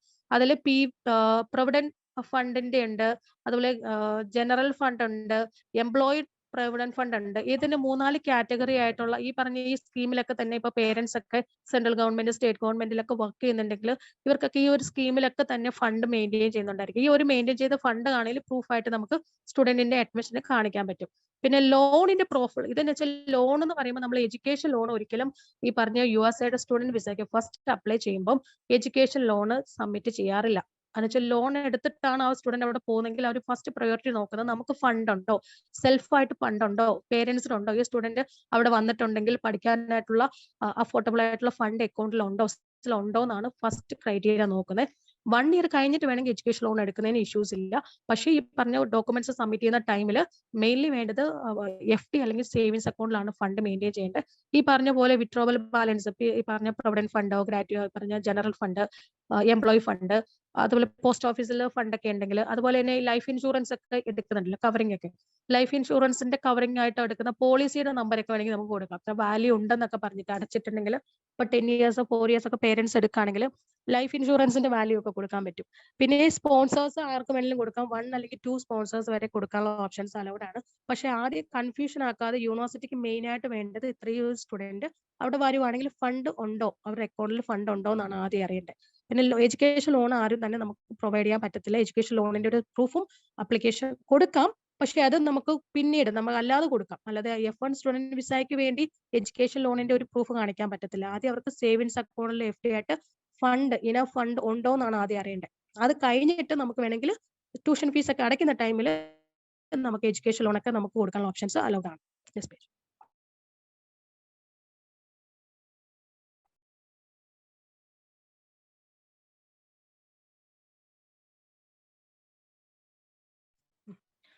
ഇത് ഫസ്റ്റ് ഞാൻ പറഞ്ഞിരുന്നു, നമുക്ക് ഒരു മാസ്റ്റേഴ്സ് അപ്ലൈ ചെയ്യാനായിട്ട് വേണ്ട ഡോക്യുമെന്റ്സ് വാലിഡ് പാസ്പോർട്ട്, റെസ്യൂം അല്ലെങ്കിൽ CV വേണം, അതർ അക്കാഡമിക് ട്രാൻസ്ക്രിപ്റ്റ്. ഇപ്പം UG ആണെങ്കിൽ UG all academic semester mark list വേണം, ട്രാൻസ്ക്രിപ്റ്റും വേണം. പിന്നെ വർക്ക് എക്സ്പീരിയൻസ് ഉണ്ടെങ്കിൽ അത് letter of recommendation, transcript already പറഞ്ഞു UGയുടെ ട്രാൻസ്ക്രിപ്റ്റ്, അതുപോലെ entrance exam GRE GMAT required ആണെങ്കിൽ അത് കൊടുക്കുക. ഇല്ലെങ്കിൽ IELTSന്റെ ഇപ്പൊ പറഞ്ഞ ഇംഗ്ലീഷ് പ്രൊഫറൻസി ലാംഗ്വേജ് ടെസ്റ്റിന്റെ സ്കോർ ഏതാണോ അവർ അറ്റൻഡ് ചെയ്തിരിക്കുന്നത് ആ ഒരു സ്കോറിന്റെ proof, statement of purpose, application confirmation copy. നമ്മൾ അപ്ലിക്കേഷൻ മൂവ് ചെയ്യും, ഒരു അപ്ലിക്കേഷൻ ഉണ്ട്, അത് ഡ്യൂലി സൈൻ ചെയ്തിട്ടാണ് നമ്മൾ അപ്ലിക്കേഷൻ മൂവ് ചെയ്യുന്നത്. പിന്നെ പറഞ്ഞല്ലോ USA നമ്മൾ എക്സ്ട്രാ കരിക്കുലർ ആക്ടിവിറ്റിയിൽ ഏതെങ്കിലും ഇൻക്ലൂഡ് ചെയ്തിട്ടുണ്ടെങ്കിൽ അവർക്ക് കുറച്ചും കൂടി പോയിന്റ്സ് ആഡ് ഓൺ ആവും അവർ അഡ്മിഷൻ കിട്ടണമെങ്കിൽ. അങ്ങനെ എക്സ്ട്രാ കരിക്കുലർ ആക്ടിവിറ്റീസിൽ ഏതെങ്കിലും ഒരു സെക്ഷനിൽ ഏതെങ്കിലും ഒരു എക്സ്ട്രാ പഠിക്കുന്നുണ്ടെങ്കിലോ ആക്ടിവിറ്റീസിലൊക്കെ തന്നെ ഇൻക്ലൂഡ് ആയിട്ടുണ്ടെങ്കിൽ ആ ഒരു സർട്ടിഫിക്കറ്റ് ആഡഡ് ആൻഡ് അഡ്വാൻറ്റേജ് ആണ്, അതും കൂടി കൊടുക്കുകയാണെങ്കിൽ. പിന്നെ ആപ്ലിക്കേഷൻ കൺഫർമേഷൻ കോപ്പി നമ്മൾ ഓൾറെഡി നമ്മൾ ആപ്ലിക്കേഷൻ മൂവ് ചെയ്യുമ്പോഴത്തേക്കും ഡോക്യുമെന്റേഷൻ ടീമിൽ നിന്ന് അവർ സബ്മിറ്റ് ചെയ്യും. പ്രൂഫ് ഓഫ് ഫണ്ട്, ഇപ്പൊ ഞാൻ പറഞ്ഞല്ലോ പ്രൂഫ് ഓഫ് ഫണ്ട്, നമുക്ക് പ്രൂഫ് ഓഫ് ഫണ്ടിന്റെ കോപ്പി എന്ന് പറയുന്നത് നമുക്ക് മിനിമം ഈ പറഞ്ഞ USA ഡോളർ 10,000 ആണ് മിനിമം വേണ്ടത്. പക്ഷെ നമ്മൾ ആ കറക്റ്റ് 10 lakhs മാത്രം വെച്ചിട്ട് കാര്യമില്ല. ഒരു 1 year ട്യൂഷൻ ഫീസ് അടയ്ക്കാനുള്ള ഫണ്ടും 1 year ലിവിംഗ് എക്സ്പെൻസ് കാണിക്കുവാണെങ്കിൽ തന്നെയും നമുക്ക് സ്റ്റുഡന്റ് വിസയുടെ ആപ്ലിക്കേഷൻ മൂവ് ചെയ്യാൻ പറ്റും. അതുകൊണ്ട് ഒരു 25 മുതൽ ഒരു 50 ലക്ഷം രൂപ വരെ ഫണ്ട് അക്കൗണ്ടിൽ ഉണ്ടെങ്കിൽ പ്രൂഫ്, അത് സേവിങ്സ് ആയിട്ട് FD ആയിട്ട് ഇപ്പൊ ഞാൻ പറഞ്ഞ പല കാറ്റഗറിയിൽ കാണിച്ചാലും മതി. അതിൽ FD തന്നെ ഇത്ര കാണിക്കണം അല്ലെങ്കിൽ സേവിങ്സ് തന്നെ ഇത്ര കാണിക്കണമെന്നില്ല. ഏതെങ്കിലും പ്രൂഫ് അത് കാണിച്ചാലും നമുക്ക് ആപ്ലിക്കേഷൻ മൂവ് ചെയ്യാൻ പറ്റും. പിന്നെ ഏതെങ്കിലും റിസർച്ച് ഓറിയന്റഡ് പ്രോഗ്രാംസ് ഒക്കെ എടുക്കുന്ന സ്റ്റുഡൻസ് ആണെങ്കിൽ അവർ പോർട്ട്ഫോളിയോ അതുപോലെ തന്നെ എന്തെങ്കിലും പ്രപ്പോസലോ കാര്യങ്ങളോ ഉണ്ടെങ്കിൽ അത് അറ്റാച്ച് ചെയ്യാം. ഇത് UGയുടെ ആണ്. UGയുടെ പ്രോഗ്രാംസിന് സെയിം തന്നെയാണ്, ഇവത്തിൽ മാറ്റം ഒന്നുമില്ല. ഇവത്തിൽ കുറച്ചും കൂടി ഒരു +2 കഴിഞ്ഞ ഒരു കുട്ടിക്ക് അഡ്മിഷൻ കിട്ടണമെങ്കിൽ passport, valid passport, CV, mark sheet 10th and 12th, letter of recommendation, എൻട്രൻസിന്റെ സ്കോർ, ഇപ്പൊ SATയുടെ അല്ലെങ്കിൽ ACTയുടെ സ്കോർ ഉണ്ടെങ്കിൽ SAT ആണ് കൂടുതൽ പ്രിഫറൻസ് ചെയ്യുന്നത്. ഇന്റർനാഷണൽ സ്റ്റുഡൻസ് SATയുടെ സ്കോർ ഉണ്ടെങ്കിൽ അത് നമുക്ക് സബ്മിറ്റ് ചെയ്യാം. പിന്നെ സ്റ്റേറ്റ്മെന്റ് ഓഫ് പർപ്പസ്, ഇംഗ്ലീഷ് ലാംഗ്വേജിന്റെ സ്കോർ, അപ്ലിക്കേഷൻ കൺഫർമേഷൻ കോപ്പി, പിന്നെ essay റൈറ്റിംഗ് ഉണ്ട്. ഈ essay റൈറ്റിംഗിൽ SOPയുടെ ഒരു അടുത്തൊരു വേർഷൻ ആണ്. SOP നോർമൽ ഒരു SOP ഉണ്ടെങ്കിലും essay റൈറ്റിംഗ് ഉണ്ട്. അവരൊരു ടോപ്പിക്ക് തരും, അതിനെ ബേസ് ചെയ്തിട്ട് നമ്മളൊരു കവറിംഗ് ലെറ്റർ പോലെ തന്നെ ഒരു പ്രിപ്പയർ ചെയ്യാനുണ്ട്. അത് UGക്ക് മാത്രമാണ് കൂടുതലായിട്ട് വരുന്നത്. പിന്നെ എക്സ്ട്രാ കരിക്കുലർ ആക്ടിവിറ്റീസ് ഉണ്ടെങ്കിൽ അത് സബ്മിറ്റ് ചെയ്യാം. ഹൈസ്കൂൾ ഡിപ്ലോമ അല്ലെങ്കിൽ ഈക്വാലന്റ് ഏതാണ് പ്രൂഫ് ഉള്ളത് അത്. പിന്നെ പ്രൂഫ് ഓഫ് ഫണ്ട്, എന്താണെങ്കിലും പ്രൂഫ് ഓഫ് ഫണ്ട് നമ്മൾ സബ്മിറ്റ് ചെയ്യണം. അത് കുറഞ്ഞ ഫണ്ടാണ് ഇത്ര വേണമെന്ന് പറഞ്ഞത്. ഇത്രയാണ് ഇത്രയാണ് ഫസ്റ്റ് ഓഫ് ഓൾ ഒരു കൗൺസിലിംഗ് പാർട്ടിൽ അറിഞ്ഞിരിക്കേണ്ടതും എൻട്രി ക്രൈറ്റീരിയ. നമുക്കിപ്പോൾ ഓൾമോസ്റ്റ് നിങ്ങൾക്ക് ഒരു ഐഡിയ കിട്ടിയിട്ടുണ്ട് എന്തൊക്കെയായിരിക്കും, ഇത്ര ഫണ്ട് വേണം, എന്തൊക്കെയായിരിക്കും അവിടുത്തെ വർക്ക് റൈറ്റ്സ്. ഇതൊക്കെ തന്നെ നോർമൽ ഒരു USA അഡ്മിഷൻ പ്രോസസ്സും എൻട്രി ക്രൈറ്റീരിയ, അഡ്മിഷൻ കിട്ടാനായിട്ട് വേണ്ട ഡോക്യുമെന്റ്സും എന്തൊക്കെയാണ് സബ്മിറ്റ് ചെയ്യേണ്ടത്. ഇത്രയും ഡോക്യുമെന്റ്സ് കാര്യങ്ങളാണ് നിങ്ങൾ ഇപ്പൊ അറിഞ്ഞിരിക്കേണ്ടത്. അപ്പൊ ആരെങ്കിലും വരുമ്പോൾ coming September admission on going ആണ്. പെട്ടെന്ന് തന്നെ ആപ്ലിക്കേഷൻ മൂവ് ചെയ്ത് ഒരു വിത്തിൻ 2 വീക്സിനുള്ളിൽ തന്നെ നമുക്ക് ഓഫർ വരും. ഓക്കെ, അപ്പൊ അതുകൊണ്ട് ഇതിലൊക്കെ തന്നെ വൺസ് ഓഫർ കിട്ടിക്കഴിഞ്ഞിട്ടാണ് I-20 ഫോം യൂണിവേഴ്സിറ്റിയിൽ നിന്ന് സബ്മിറ്റ് ചെയ്യുന്നത്. സ്റ്റുഡന്റിന്റെ വിസ ഫയലിംഗിന് വേണ്ട ഡോക്യുമെന്റ്സ് ഒക്കെയാണ് ഇതൊക്കെ പറഞ്ഞിരിക്കുന്നത്. അപ്പോൾ നമ്മൾ ആദ്യം ചെയ്യേണ്ടത്, കുട്ടികൾക്ക് ആർക്കെങ്കിലും ഉണ്ടെങ്കിൽ ഇതിന്റെ എല്ലാ ഡോക്യുമെന്റ്സ് നിങ്ങൾ സ്ക്രീൻഷോട്ട് എടുത്ത് വെച്ചോളുക. എന്തെങ്കിലും ക്രൈറ്റീരിയ നിങ്ങൾ മറന്നു പോകുന്നുണ്ടെങ്കിൽ ഇത് ഓൾറെഡി റെക്കോർഡിംഗ് ആണ്. ഇതിന്റെ ഒരു റെക്കോർഡിംഗ് ലിങ്കും നമ്മൾ അയച്ചു തരുന്നതായിരിക്കും. ഇനിയും നമ്മൾ കൗൺസിലിംഗ് ഇനി അറിയത്തില്ല എന്ന് അതുപോലെ തന്നെ ഡോക്യുമെന്റ്സ് പാർട്ടും ഉണ്ട്. ഇത്രയാണ് ബേസിക് ആയിട്ടുള്ള ഒരു കൗൺസിലിംഗ് പാർട്ടും ബേസിക് ആയിട്ട് അറിഞ്ഞിരിക്കേണ്ട കാര്യങ്ങളും. ഇപ്പൊ നെക്സ്റ്റ് ഡോക്യുമെന്റേഷൻ പാർട്ടിലോട്ട് ഹാൻഡ് ഓവർ ചെയ്യുകയാണ്. അപ്പൊ നെക്സ്റ്റ് നിങ്ങൾ കൺഫ്യൂഷൻ ആകരുത്. സ്റ്റുഡന്റ് വിസയ്ക്ക് F1 ആണ്. ജോബ് വിസയിലോട്ട് പോകുമ്പോൾ എന്തൊക്കെയാണ് അറിഞ്ഞിരിക്കേണ്ടത്, ഗ്രീൻ കാർഡ് ഹോൾഡറിന് എത്ര പേരാണ്, ആർക്കാണ് സ്പോൺസർ ചെയ്യുന്നത്, നമുക്ക് അവിടെ എത്ര വർഷം നിൽക്കാൻ പറ്റും, അങ്ങനെയുള്ള കുറച്ച് കാര്യങ്ങളൊക്കെ ഉണ്ട്. അതിപ്പോ നമുക്ക് ഡോക്യുമെന്റേഷനിലെ സെക്ഷൻ ഹെഡ് ജിത്തു നിങ്ങൾക്ക് അതിനുള്ള ആൻസറും അതിനുള്ള ക്ലാരിഫിക്കേഷനും തരുന്നതായിരിക്കും. I'm hand over the section to miss Jithu. Jithu please take the section. ഇതില് ഓക്കെ, വൺസ് അഗൈൻ 1 മിനിറ്റ്. ഇതിലിപ്പോ നിങ്ങൾ പറഞ്ഞതിനകത്ത് എന്തെങ്കിലും ഡൗട്ട്സ് ഉണ്ടാവും, എന്തെങ്കിലും നിങ്ങൾക്ക് മനസ്സിലാകാതെ ഏതെങ്കിലും പാർട്ടുണ്ടെങ്കിൽ എന്റെ അടുത്ത് ചോദിച്ചാൽ മതി. ഹലോ, ഒരു ഡൗട്ട് ഉണ്ട് മാം. ചോദിച്ചു. ഈ ആപ്ലിക്കേഷൻ കൺഫർമേഷൻ കോപ്പി എന്ന് പറയുന്നുണ്ടല്ലോ, അതെന്താണെന്ന് എക്സ്പ്ലെയിൻ. അത് ആപ്ലിക്കേഷൻ കൺഫർമേഷൻ കോപ്പി എന്ന് പറയുന്നത് യൂണിവേഴ്സിറ്റിയിൽ നിന്ന് കിട്ടുന്ന കൺഫർമേഷൻ കോപ്പിയാണ്. അത് ആപ്ലിക്കേഷൻ സബ്മിറ്റ് ചെയ്ത് നമുക്കൊരു I-20 ഫോം ഒക്കെ കിട്ടും. ആ I-20 ഫോം നമ്മളത് കൊടുത്ത് കൺഫർമേഷൻ കിട്ടണം യൂണിവേഴ്സിറ്റിയിൽ നിന്ന്. അതാണ് application confirmation copy. Offer letter അല്ല, അത് ആപ്ലിക്കേഷൻ കൺഫർമേഷൻ എന്ന് പറയുന്നത് നമ്മൾ പറയത്തില്ലേ, എന്താ പറയാ, ക്യാസ് കിട്ടത്തില്ലേ, confirmation acceptance study, letter of acceptance studies എന്ന് പറഞ്ഞ ഓരോ കൺട്രിക്ക് ഒരു പേരുണ്ട്. ഇപ്പൊ കാനഡ ആണെങ്കിൽ കൺഫർമേഷൻ അക്സെപ്റ്റൻസ് ലെറ്റർ ആണ്, CA വരും. നമ്മള് UK ക്യാസ് പറയും, കൺഫർമേഷൻ അക്സെപ്റ്റൻസ് സ്റ്റഡീസ്. അതിനൊരു അടുത്തൊരു വേർഷൻ ആണ് ആപ്ലിക്കേഷൻ കൺഫർമേഷൻ കോപ്പി എന്ന് പറയുന്നത്. അവിടെ നിന്ന് കിട്ടുന്ന കൺഫർമേഷൻ ആണ്, യൂണിവേഴ്സിറ്റിയിൽ നിന്ന് കിട്ടുന്ന കൺഫർമേഷൻ കോപ്പി. അതാണ് സ്റ്റുഡന്റ് സൈഡിൽ നിന്ന്, നമുക്ക് യൂണിവേഴ്സിറ്റിയുടെ സൈഡിൽ നിന്ന് കിട്ടിയാൽ മാത്രമേ വിസ പ്രോസസ്സിംഗ് ചെയ്യാൻ പറ്റത്തുള്ളൂ. Application confirmation എന്ന് വെച്ചാൽ that the university is confirming that your application is submitted. രണ്ടും രണ്ട് ടൈപ്പ് ആണ്. വൺസ് നമ്മൾ യൂണിവേഴ്സിറ്റിയിൽ ആപ്ലിക്കേഷൻ മൂവ് ചെയ്ത് ആപ്ലിക്കേഷൻ സബ്മിറ്റ് ചെയ്യാനായിട്ട് നമുക്ക് ഈ പറഞ്ഞ പോലെ ഇംഗ്ലീഷിന്റെ ലാംഗ്വേജ് ഇതെല്ലാം കൊടുത്തിട്ടുണ്ടെങ്കിൽ, ഇത് ആപ്ലിക്കേഷൻ സബ്മിറ്റ് ചെയ്ത് കഴിയുമ്പോൾ അവിടുന്ന് ഒരു 120 ഫോമിന്റെ ആപ്ലിക്കേഷൻ ഫോം കിട്ടും. ഓക്കെ, ആ ഒരു ഫോമിന്റെ അകത്താണ് കുറെ പ്രൂഫ്. നമ്മുടെ ഓസ്ട്രേലിയയിലെ GT പോലെ തന്നെയാണ് I-20 ഫോം ആണ് USA. ഈ ഒരു ആപ്ലിക്കേഷൻ ഫോമിനകത്ത് കുറെ ക്രൈറ്റീരിയ ചോദിച്ചിട്ടുണ്ടായിരിക്കും. എന്തൊക്കെ ഡോക്യുമെന്റ്സ് സബ്മിറ്റ് ചെയ്യണം, ഏതൊക്കെയാണ് വേണ്ടത്, ഫണ്ടിന്റെ ഫിനാൻഷ്യൽ ക്രൈറ്റീരിയ, ആരൊക്കെയാണ് സ്പോൺസർ ചെയ്യുന്നത്. ഈ ഒരു I-20 ഫോം നമുക്ക് യൂണിവേഴ്സിറ്റി അയച്ചു തരുമ്പോൾ ഇതെല്ലാം ക്ലിയർ ചെയ്ത് നമ്മൾ യൂണിവേഴ്സിറ്റിക്ക് തിരിച്ച് റിട്ടേൺ അയക്കും. ആ യൂണിവേഴ്സിറ്റിക്ക് അന്നേരം അവിടെ നിന്നാണ് കൺഫർമേഷൻ കിട്ടുന്നത്. അതാണ് ഫൈനൽ കൺഫർമേഷൻ. ക്ലിയർ ആയോ? അപ്പൊ രണ്ട് പ്രോസസ് ഉണ്ട്. ആദ്യം ആപ്ലിക്കേഷൻ പ്രോസസ് ഉണ്ട്, അത് കഴിഞ്ഞ് ഫണ്ടിന്റെ പ്രോസസ്. രണ്ടും കൂടെ കഴിഞ്ഞാൽ മാത്രമേ. രണ്ടും സെയിം ആണ്, രണ്ട് കാറ്റഗറിയിൽ പറയുന്നതേ ഉള്ളൂ. അപ്ലിക്കേഷൻ സബ്മിറ്റ് ചെയ്ത് കഴിഞ്ഞിട്ടാണ് I-20 ഫോം വരുന്നത്. ഈ I-20 ഫോം ക്ലിയർ ചെയ്ത് കൺഫർമേഷൻ കിട്ടിക്കഴിഞ്ഞാൽ മാത്രമേ നെക്സ്റ്റ് നമ്മുടെ ഇന്റർവ്യൂവിന്റെ വിസ ഇന്റർവ്യൂ ഫയൽ ചെയ്യാൻ പറ്റത്തുള്ളൂ. നിങ്ങൾക്ക് ഡൗട്ട് ഉണ്ടെങ്കിൽ ഇപ്പൊ തന്നെ ക്ലിയർ ചെയ്യണം. നിങ്ങൾ അറിഞ്ഞില്ലെങ്കിൽ അതുപോലെ നമ്മൾ അല്ലാതെ എൻക്വയറി വരുമ്പോൾ പറഞ്ഞു കൊടുക്കും. ചില ആളുകൾ ഇതിൽ ലോൺ പോകുന്നുണ്ടല്ലോ, ലോൺ. അപ്പൊ അത് എപ്പോഴേ സമയത്താ വേണ്ട? അക്സെപ്റ്റൻസ് കിട്ടിയ ശേഷം ഇവിടുത്തെ USA പ്രോസസ്സ് പറഞ്ഞല്ലോ, നമ്മൾ വൺസ് I-20 ഫോം ക്ലിയർ ചെയ്ത് കഴിഞ്ഞാൽ മാത്രമേ കൺഫർമേഷൻ കിട്ടത്തുള്ളൂ. വൺസ് കൺഫർമേഷൻ കിട്ടി കഴിഞ്ഞിട്ട് കോൺസുലേറ്റിൽ ഇന്റർവ്യൂ ഉണ്ട്, വിസ ഇന്റർവ്യൂ ഉണ്ട്. USAയുടെ കോൺസുലേറ്റിൽ വിസ ഇന്റർവ്യൂ ഉണ്ട്. ആ ഒരു വിസ ഇന്റർവ്യൂവിൽ ക്ലിയർ ചെയ്ത് എപ്പോഴാണോ അവർ ക്ലിയർ ചെയ്യുന്നത്, ക്ലിയർ ചെയ്ത് കഴിഞ്ഞ് മാത്രമാണ് ട്യൂഷൻ ഫീസ് അടയ്ക്കാൻ പറയത്തുള്ളൂ. ആ ഒരു ടൈമിൽ നിങ്ങൾക്ക് അപ്ലിക്കേഷൻ, നിങ്ങൾക്ക് ലോൺ പ്രോസസ്സിലൊക്കെ ചേർന്ന് നമുക്ക് ലോണിന്റെ പ്രോസസ്സിലോട്ട് പോകാൻ പറ്റത്തുള്ളൂ.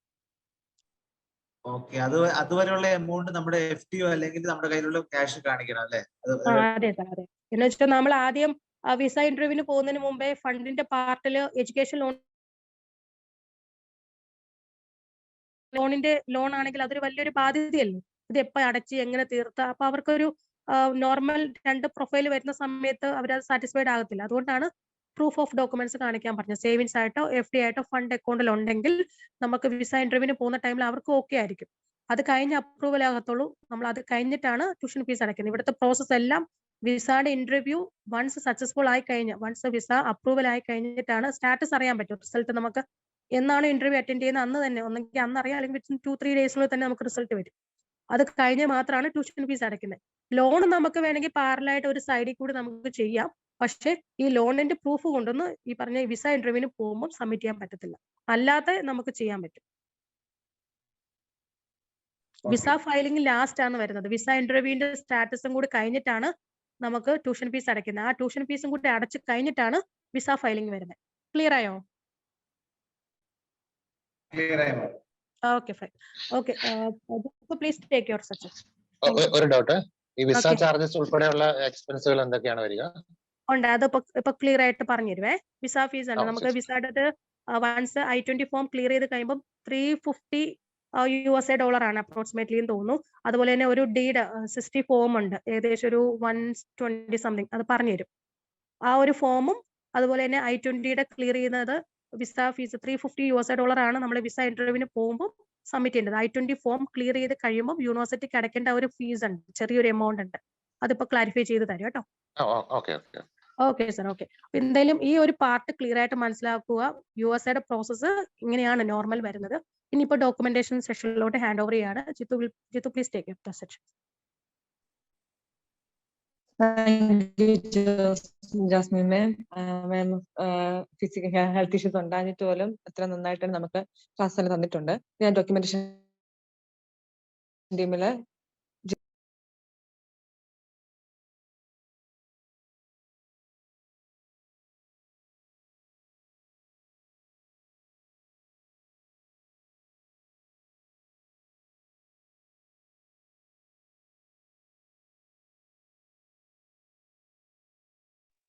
Good afternoon, everyone. Am I audible? Voice clear now? Okay. Okay. എന്തെങ്കിലും ഡിസ്ട്രാക്ഷൻ ഉണ്ടെങ്കിൽ പറയണേ. വോയിസ് ക്ലിയർ ആണോ ഇപ്പം? ഇപ്പൊ ക്ലിയർ ആണ്. ഓക്കെ. സോ ജാസ്മിൻ മാം ഓൾറെഡി നിങ്ങൾക്ക് ലൈക്ക് ആ ഒരു അഡ്മിഷൻ പ്രൊസീജിയറും കാര്യങ്ങളും ഒക്കെ പറഞ്ഞു തന്നു. ഇനി നമ്മള് നോക്കുന്നത് ഡോക്യുമെന്റേഷൻ ആണ്. വൺസ് നമ്മള് admission procedure, USA admission procedure കഴിഞ്ഞു കഴിഞ്ഞാൽ റിമൈനിങ് ആ ഒരു അഡ്മിഷൻ പ്രൊസീജിയർ തൊട്ട് I-20 ഇഷ്യൂല് തൊട്ട് പിന്നെ വിസ സബ്മിഷൻ വരെയുള്ള ആ ഒരു സ്റ്റേജിലെ പ്രോസസ്സിംഗ് ആണ് നമ്മൾ ഇനി ഡിസ്കസ് ചെയ്യാൻ പോകുന്നത്. സോ ഈ ഒരു PPT മെൻഷൻ ചെയ്തിരിക്കുന്നത് പോലെ മെയിൻലി USA സ്റ്റുഡന്റ് വിസ മൂന്ന് കാറ്റഗറി ആയിട്ട് ഡിവൈഡ് ചെയ്തിട്ടുണ്ട്. അത് as you can see F1, M1, J1 അങ്ങനെ 3 ടൈപ്പ് ഓഫ് കാറ്റഗറി ആയിട്ടാണ് ഡിവൈഡ് ചെയ്തിരിക്കുന്നത്.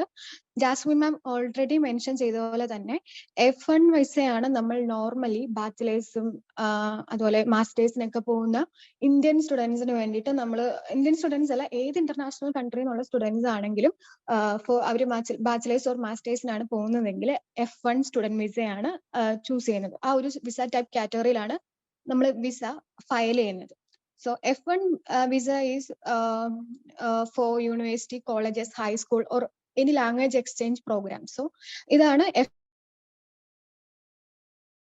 who have secured admission in non-academic short-term courses. അതായത് ഒരു 6 month അല്ലെങ്കിൽ 5 month ഡിപ്ലോമ പ്രോഗ്രാംസ് എന്നൊക്കെ നമ്മൾ നോർമലി പറയാറുണ്ട്.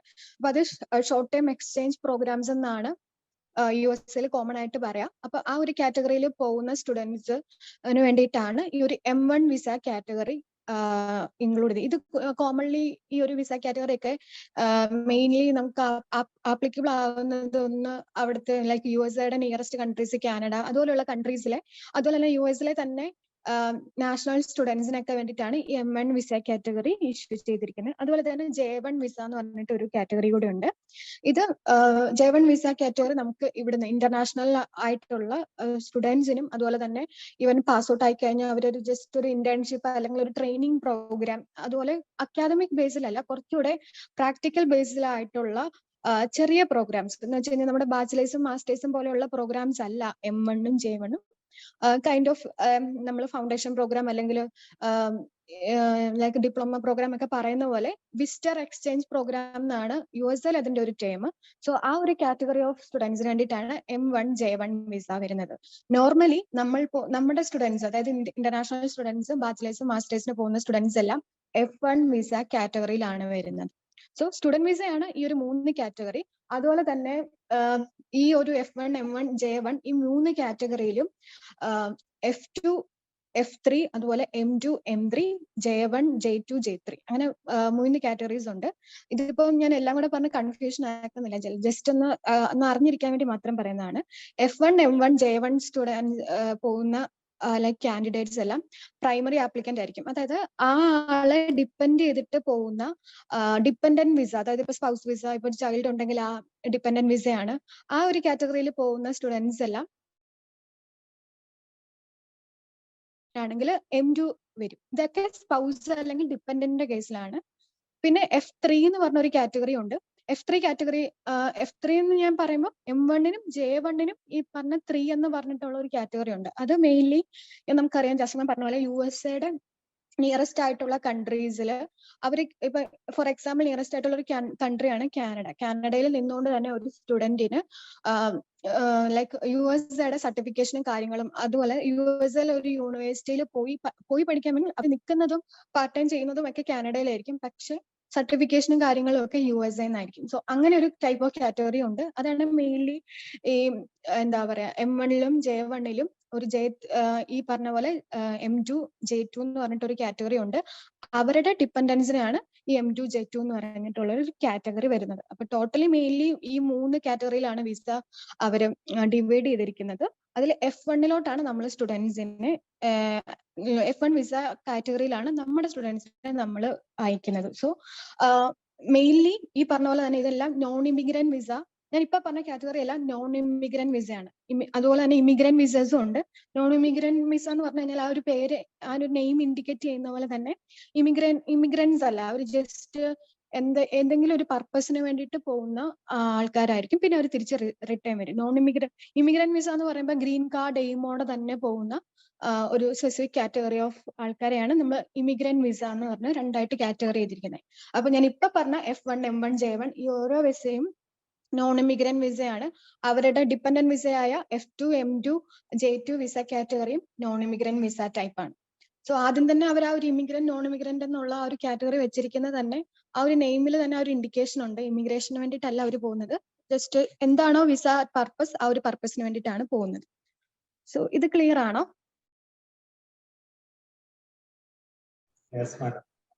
ഓക്കെ. So next slide. ഈ പറഞ്ഞ പോലെ വിസ കാറ്റഗറി നമ്മളിപ്പോ പറഞ്ഞു. ഇനി നമ്മൾ ചെയ്യേണ്ടത് എന്താണെന്ന് വെച്ച് കഴിഞ്ഞാൽ ജസ്റ്റ് മാം ഓൾറെഡി അഡ്മിഷൻ പ്രൊസീജിയറും കാര്യങ്ങളൊക്കെ ഓൾറെഡി നിങ്ങൾക്കൊരു ഡീറ്റെയിൽഡ് എക്സ്പ്ലനേഷൻ തന്നു. ഈ ഒരു USA അഡ്മിഷൻ പ്രൊസീജിയർ എന്ന് വെച്ച് കഴിഞ്ഞാൽ എവിടെയാണ് കുറച്ച് ഡിലേ, നോർമൽ ബാക്കിയുള്ള കൺട്രീസിലെ പോലെ തന്നെയാണ്, ചെറിയൊരു അങ്ങോട്ടും ഇങ്ങോട്ടുള്ള ഡീവിയേഷൻ മാത്രമേ ഉള്ളൂ. USA ഒരു സ്പെഷ്യാലിറ്റി എന്ന് വെച്ച് കഴിഞ്ഞാൽ നമ്മൾ ആദ്യം തന്നെ കണ്ടീഷണൽ ഓഫേഴ്സ് ഇഷ്യൂ ചെയ്യും. അതുപോലെ ഏതാണോ ലാംഗ്വേജ് എൻട്രി റിക്വയർമെന്റ് അതൊക്കെ നമ്മൾ കംപ്ലീറ്റ് ചെയ്യണം. പിന്നെ LOR ഒരു മെയിൻ പാർട്ടാണ് USAക്ക്. കാരണം ഏകദേശം ഒരു 3 to 4 LORs ആണ് അഡ്മിഷൻ പ്രൊസീജിയറിൽ തന്നെ പറഞ്ഞിട്ടുള്ളത്. 3 LOR മിനിമം ആണ്. ഈ 3 LOR നമ്മൾ സബ്മിറ്റ് ചെയ്ത് കഴിഞ്ഞിട്ട് ഈ 3 LORൽ നമ്മൾ കൊടുക്കുന്ന മെയിൽ ID-യിലോട്ട് യൂണിവേഴ്സിറ്റി മെയിൽ അയക്കും. ആ മെയിലിന് ഒരു റെക്കമെൻഡേഷൻ തിരിച്ച് റിട്ടേൺ, ഇപ്പൊ പ്രിൻസിപ്പൽ ആണെങ്കിൽ അങ്ങനെ, നമ്മൾ വർക്ക് ചെയ്യുന്ന അടുത്ത ഹെഡ് ഓഫ് ദി ഡിപ്പാർട്ട്മെന്റ് ആവുന്ന HOD ആണെങ്കിൽ അങ്ങനെ, ആരാണെങ്കിലും ഈ ഒരു 3 മെയിൽസിനും റിപ്ലൈ കിട്ടണം. ഏതൊക്കെ യൂണിവേഴ്സിറ്റീസിലാണോ നമ്മൾ അപ്ലൈ ചെയ്യുന്നത് ആ യൂണിവേഴ്സിറ്റിയിലെല്ലാം ഈ ഒരു പ്രൊസീജിയർ മെയിൻ ആണ്. സോ ഈ ഒരു പ്രൊസീജിയർ കഴിഞ്ഞ് കഴിഞ്ഞിട്ടാണ് ബാക്കി നമ്മൾ ഓൾമോസ്റ്റ് എല്ലാ പ്രൊസീജിയേഴ്സും അഡ്മിഷൻ പ്രൊസീജിയറും ഡോക്യുമെന്റ് SOP അതുപോലെയുള്ള അക്കാദമിക് ഡോക്യുമെന്റ്സ് എല്ലാം ക്ലിയർ ചെയ്തു. ഓഫർ ഇഷ്യൂ ചെയ്ത് കഴിഞ്ഞ് കണ്ടീഷണൽ ഓഫർ വന്നു. അത് കഴിഞ്ഞിട്ടാണ് നമ്മൾ നമ്മുടെ ഒരു മെയിൻ പ്രോസസ്സാണ് മാം ഓൾറെഡി പറഞ്ഞ പോലെ I-20 റിക്വസ്റ്റ് ചെയ്യുന്നത്. ഈ I-20 ആണ് ഒരു സ്റ്റുഡന്റിനെ ഒരു വിസയ്ക്ക് മൂവ് ചെയ്യാൻ, വിസ ആപ്ലിക്കേഷൻ DS-160 എന്നാണ് പറയുന്നത്. DS-160 ആപ്ലിക്കേഷൻ ഫില്ല് ചെയ്ത് ഒരു വിസയ്ക്ക് അപ്ലൈ ചെയ്യാൻ എലിജിബിൾ ആക്കുന്ന യൂണിവേഴ്സിറ്റിന്ന് കിട്ടുന്ന ഒരു ഫൈനൽ കൺഫർമേഷൻ ആണ് I-20 എന്ന് പറയുന്നത്. സോ ഈ ഒരു I-20 ആണ് ലൈക്ക് അഡ്മിഷൻ പ്രൊസീജിയറിലെ USA യൂണിവേഴ്സിറ്റീസിലെ ഒരു മെയിൻ സ്റ്റെപ്പ് ആണ്. എന്നിട്ട് യൂണിവേഴ്സിറ്റി ആണ് I-20 ഇഷ്യൂ ചെയ്യുന്നത്.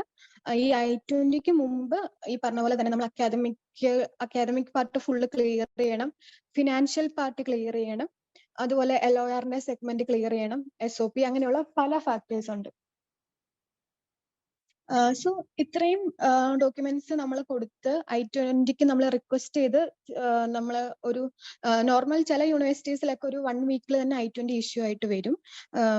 ചില യൂണിവേഴ്സിറ്റീസ് അപ് ടു 2 months വരെ പോകാറുണ്ട്. അത് ഡിപ്പെൻഡ്സ്. അപ്പോൾ ഞാൻ നേരത്തെ ഒരു കോമൺ ക്ലാസ്സിൽ ഞാൻ പറഞ്ഞിരുന്നു, ലൈക്ക് ഓരോ യൂണിവേഴ്സിറ്റിയും അത് ഡിപ്പെൻഡ് ആണ്. ഇപ്പം അത്യാവശ്യം റാങ്കിങ് യൂണിവേഴ്സിറ്റി ഒക്കെ ആണെങ്കിൽ അവർ സ്റ്റുഡൻസിനെ അത്രയും ഫിൽട്ടറൈസ് ചെയ്ത് നല്ല കാൻഡിഡേറ്റ്സിനെ മാത്രമേ അവർ എടുക്കുള്ളൂ. അപ്പൊ അങ്ങനെയുള്ള സ്റ്റുഡൻസിന് മാത്രമേ അവർ I-20 ഇഷ്യൂ ചെയ്യുള്ളൂ. അതുപോലെ തന്നെ ഇപ്പം ഇച്ചിരി റാങ്കിങ് കുറവുള്ള യൂണിവേഴ്സിറ്റീസ് ഒക്കെ ആണെങ്കിൽ നമുക്ക് പെട്ടെന്ന് തന്നെ അത് ഓരോ യൂണിവേഴ്സിറ്റിയും പിന്നെ സ്റ്റുഡന്റിന്റെ പ്രൊഫൈൽ ഒക്കെ അനുസരിച്ച് ആ ഒരു ഡ്യൂറേഷൻ ഡിപ്പെൻഡ് ആണ്. സോ I-20 നമുക്ക് ഇഷ്യൂ ആയി കിട്ടും. I-20 നമുക്ക് I-20യുടെ ഒരു സ്പെഷ്യാലിറ്റി എന്ന് വെച്ചാൽ ബാക്കി എല്ലാ കൺട്രീസിനെയും വെച്ചിട്ട് I-20 നമ്മൾ റിക്വസ്റ്റ് ചെയ്യുമ്പോൾ നമ്മളിപ്പോ നമുക്കറിയാം USA അധികം ആപ്ലിക്കേഷൻ ഫീയോ കാര്യങ്ങളോ അങ്ങനെയൊന്നുമില്ല. നമുക്ക് ഡയറക്റ്റ് തന്നെ ആപ്ലിക്കേഷൻ മൂവ് ചെയ്യാം.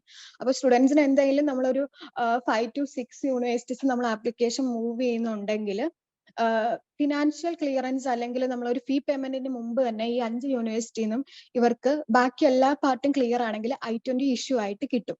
അതായത് ഒരു സ്റ്റുഡന്റിന് തന്നെ 5 I-20 വരെ എടുക്കാൻ പറ്റും. അപ്പം ഏതാണോ ഇവർ പ്രൊസീഡ് ചെയ്യുന്നത്, ഇത് നമുക്ക് വേറൊരു കൺട്രീസിനും പറ്റുന്ന ഒരു പോസിബിലിറ്റി അല്ല. നമ്മൾ ഇപ്പൊ CAS ആണെങ്കിലും LOA ആണെങ്കിലും COE ആണെങ്കിലും എന്ത് പാർട്ടാണെങ്കിലും നമ്മൾ ആദ്യത്തെ ഒരു ഫുൾ ഫീ അല്ലെങ്കിൽ ഇനിഷ്യൽ ഡിപ്പോസിറ്റ് എങ്കിലും അടച്ചു കഴിഞ്ഞാൽ മാത്രമേ ഈ ഒരു ഫൈനൽ കൺഫർമേഷൻ, വിസയ്ക്ക് എലിജിബിൾ ആവുന്ന ഒരു ഫൈനൽ കൺഫർമേഷൻ കിട്ടുള്ളൂ. പക്ഷേ USA സ്പെഷ്യാലിറ്റി എന്ന് വെച്ച് കഴിഞ്ഞാൽ തന്നെ നമുക്ക് I-20 ഇഷ്യൂ ആയി കിട്ടും. സോ I-20 അവർക്ക് കിട്ടിയിട്ട് അതിൽ നിന്ന് ഫിൽട്ടർ ചെയ്ത് ഏതാണോ നമുക്ക് പ്രൊസീഡ് ചെയ്യാൻ പറ്റുന്നത് അതിലോട്ട് മാത്രം പേയ്മെന്റ് ചെയ്ത് അവർക്ക് പിന്നീട് ബാക്കി പ്രോസസ്സ് ചെയ്യാൻ പറ്റും. ഇതിലിപ്പം ഈ PPT പറഞ്ഞിരിക്കുന്നത് പോലെ തന്നെ വൺസ് I-20 ഇഷ്യൂ ആയ ഒരു സ്റ്റുഡന്റ് സബ്മിറ്റ് ചെയ്യേണ്ട ഡോക്യുമെന്റ്സും കാര്യങ്ങളൊക്കെയാണ് ഇതിൽ കൊടുത്തിരിക്കുന്നത്.